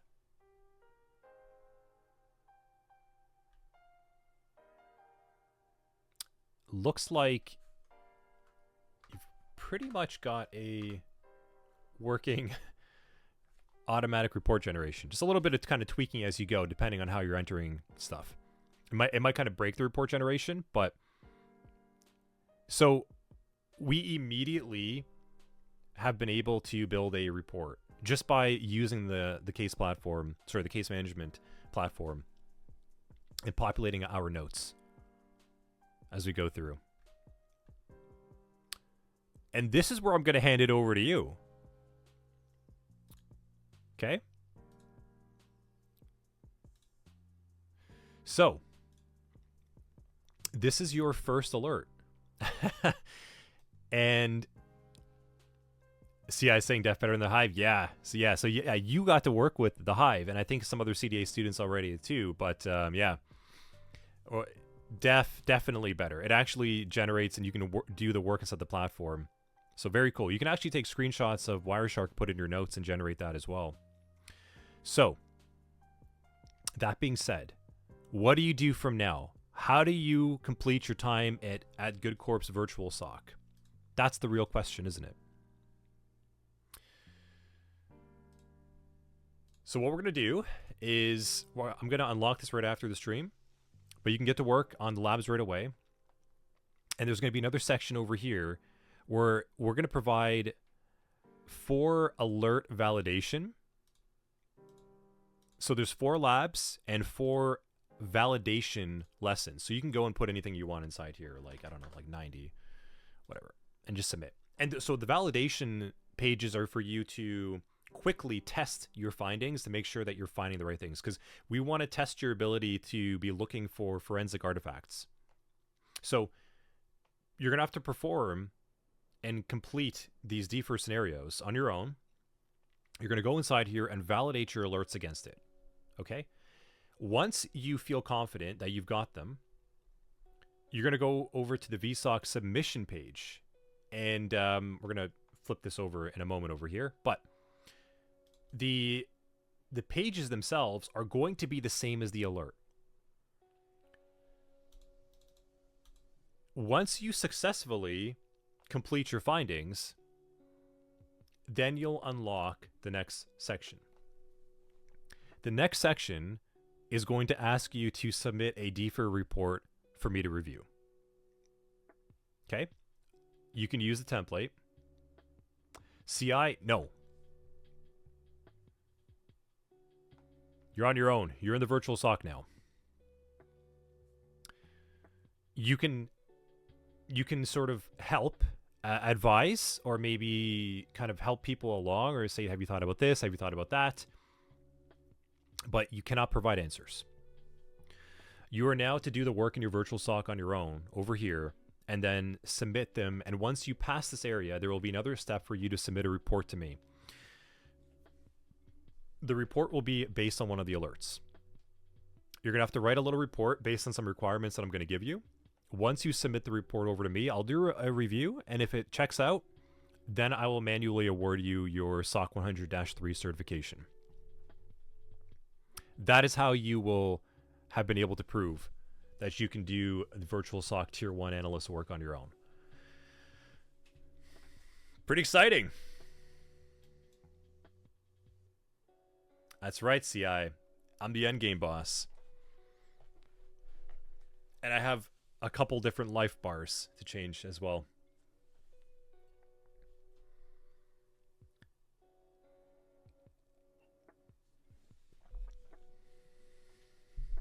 Welcome, everyone, to your Good Corp virtual SOC at Level Effect.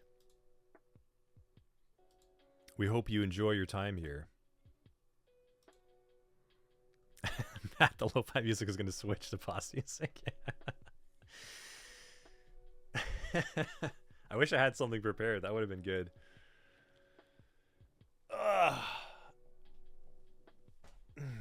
You know what? I don't have anything prepared, so I'm just going to show you that this the final boss mode shirt has been activated.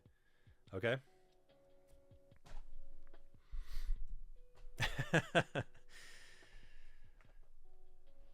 Excited? Let's get to work, everyone. Go and show me what you're made of. I want to see what you can do. So go and get started on your SOC analyst work, and go and complete that virtual SOC. I want to see this. I want to see everyone get through this. Okay? So, to kind of recap, you're going to load up your virtual SOC over here. You're going to start up your labs. You must complete all 4. And then you're going to validate your findings against these little input fields and questions over here to make sure that you can complete the DIFR scenarios on your own. Once you can validate and you can get a green, like a clear, on all of these alerts, you're going to go to the VSOC submission, which will have the same 4 pages again. You just have to submit them all at once. And then that will unlock the ability to get to the next module, which will have some requirements for you to write a small DFIR report and then send it over to me.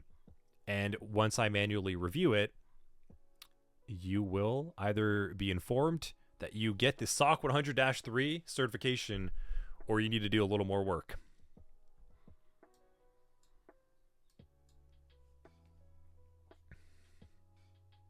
That's it. 30 classes down. Game Shark codes for this? Yeah. You're going to have to, if you can find them, there might be an Easter egg. I don't know. 30 classes down. SOC 100. We are now here, and you are ready to get to work and hop inside the virtual SOC of your own. That's it.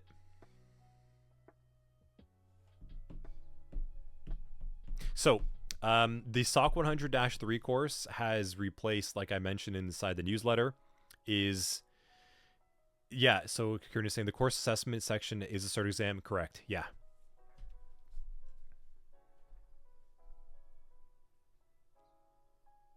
So the SOC 100-3 course is the replacement. So we originally had SOC 100-4 as like the big practical and everything, but we've now moved that over to SOC 100-3. You're going to get to work right away in the virtual SOC, and this is your practical that you have to complete and then submit to me so you can get that certification.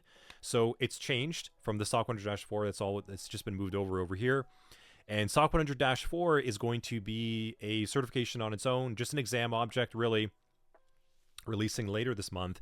That is going to be DFIR scenario based, but more technical thinking and technical approaches. There is no virtual SOC on that exam. This is the practical, and then we're going to have a lot of scenarios prepared for you on -4. R Double saying CDA course will pick up, build upon this. Yes. The CDA course is much harder than everything you've seen to date. Yeah. And that's what the CDA course is for, to just dive deeper into this SOC analyst triage skill set.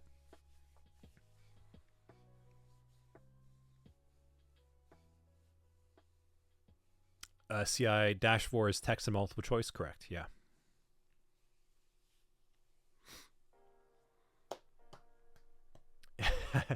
You know what? I read that as multiple choice. I knew what you meant. All right. Let's do this, everyone. That's all I got. It's time to get to work. There's no more teaching. There's no more lecturing. You just got to go get the reps. Get the reps in. Get the experience. Time under the belt. Bearded Ruckus, that's right. Give her the credit card. You got to get to work, man. You got the good core virtual SOC waiting for you all weekend now. All of you. Cool. We'll be in Discord if you need anything. You can always ask questions. There is no stream tomorrow, okay? So let's talk about the next set of stuff coming up. Ah. Why? That's so unnecessary. 1 second. Let me just sign in another tab. Killing my my Steam here. What's going on? Okay, refresh.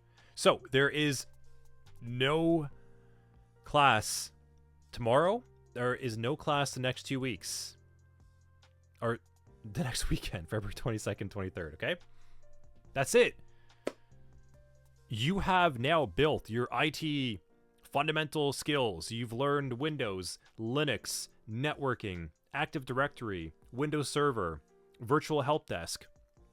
You've also learned how to triage email security related incidents, compromise hosts, from Windows perspective, binary static and dynamic analysis. You've performed log and event analysis as well, and also cyber threat intelligence.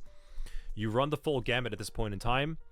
You have more than enough. You are very well prepared. We are here to help you in Discord if you get stuck with anything, as always. It's time now to just put it to the test. Go and show to yourself that you can do this. We have full confidence in you, and we're here to support you. Just take your time and get through these tier 1 analyst tickets and crush this virtual SOC. Bearded saying feels like the Titanic. Yeah. I know. It's time to let you go though. The training wheels are off. We got to let you go. Go and hop inside your virtual SOC. So you've got there's no class tomorrow. There's no class next weekend as well, and then we're going to start back in the beginning of March with the -5 content, and look out for the release of the -4 along the way with the exam, okay? Any questions, defenders? Any questions? CI saying this part is different than help desk? Yeah. The help desk is all IT stuff, like IT troubleshooting. Now you're dealing with incidents. So make sure you go and use the platform, go build your reports, go find your IOCs, build your timeline, go get acquainted with it, and go through the alerts, triage them. You have virtual machine hours provided to you inside the course, and then get ready to go get that certification afterwards. JF Stop, what's going on?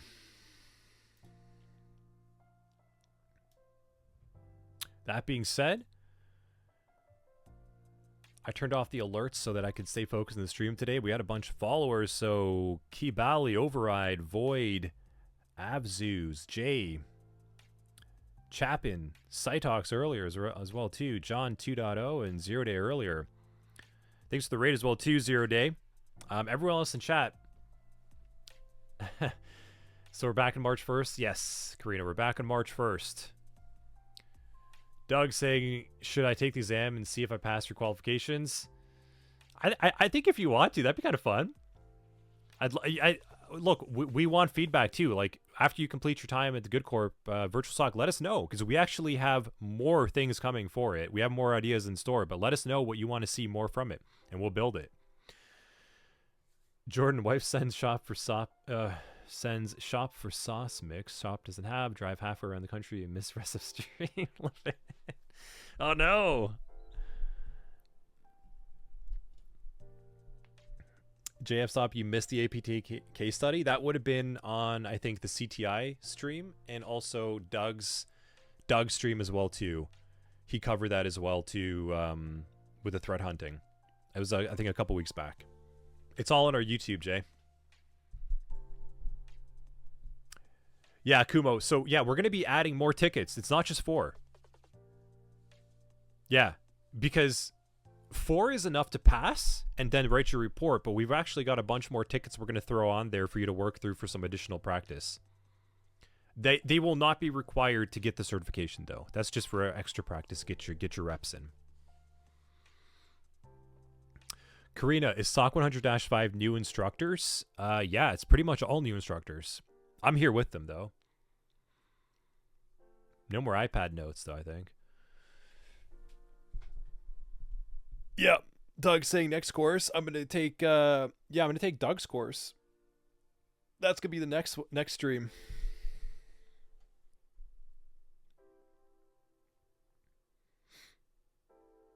Jordan saying, question for the future: are you doing a practice platform on Level Effect like other platforms, or strictly education learning? I mean, this is the practice platform, Jordan. I'm not sure what you're asking for though. This is it. This is the virtual SOC.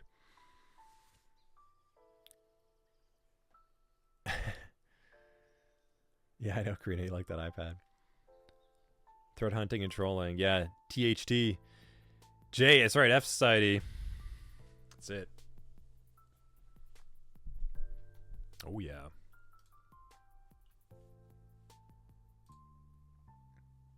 All right. Well, that's all I've got, everyone. I think you're very well prepared and well acquainted now. You have your virtual SOC in front of you. Thank you for spending 30 classes with us over here at Level Effect, getting through well over 100 hours of live training and well over a lot more hours on the on-demand content around that, I'm sure. Getting through all the work and showing up to class every single day and studying and supporting one another and supporting the stream. We've only been able to do this because of you. Okay? So you showing up, you being engaged, you participating, you sharing the Level Effect name, all those awesome posts you've been sharing around on LinkedIn, Discord, etc., kind of like sharing what we're doing. It's because of you that we're able to do this, and we really appreciate that. So thank you for all being here for months over what was just sort of like, hey, this would be really cool to do. I think people are going to like this. We want to make an impact, to turning into a multi-month stream and being here. It's crazy. Can't believe it. Time goes by fast. Yeah. Thanks, Greta. Training wheels off. That's right, Bearded. CI, returning students get a new on-demand if they do live again. Yeah, you get the CDA course. You can always go through it again. CI, R double, yeah, proud of everyone. Easy, yeah, for sure. Okay, that's it.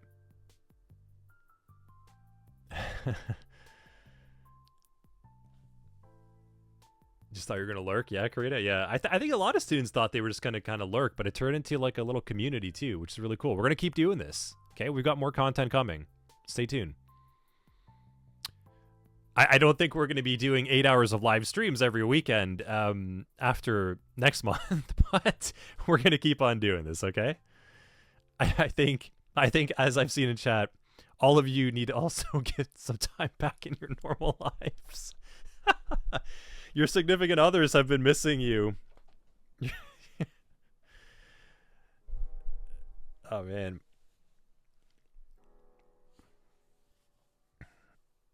Your friends and family have all been missing you, just been hanging out. What the hell are you all doing on your weekend, spending time with Level Effect? So, awesome. Cool. Screw them, give us more Level Effect. Yeah. Oh, we got more. We got more for you. We're not stopping, but we're not going to be doing like 8 hours of it every weekend, so we can all kind of balance our lives. But I've enjoyed it. It's been really fun. Husbands and holding tribe down for easy. Nice. Partnerships are important. Doug, yeah. Second friendly Canadian family over here. Tom, to see your fiance knows how to talk to you until after 2. Oh man, dedication. Such dedication of you students. It's crazy. It's awesome. Cool. All right. Well, I'll let you get to it. Once again, thank you for all being here, for the support. Now go and show me what you can do. Show yourselves. I really want to see you all get through your virtual SOC. I want to go and start handing out SOC 100-3 certifications. I want to see those reports come my way. So go get to work. Okay. Go do it. I got full confidence, and we're here to help you inside Discord. Just reach out when you need some help. Okay. So with that, have an awesome rest of your Saturday. Have a great Sunday tomorrow too. Enjoy your next weekend as well, and we'll see you back live over here on March 1st for the next stream. Okay? You got this. Yeah. Yeah, your family members all know each other. That's right, Bearded. We're all starting to get to know each other. Zeno, you got this. You got this. Yeah, it's not a goodbye. We'll see you soon. We'll see you in March. And we're around in Discord too all the time. We're all Discord hood rats, so just go hang out with us and kind of like gym rats inside of Discord. Thanks again, everyone. Have a good one. We'll see you on March 1st. Take care.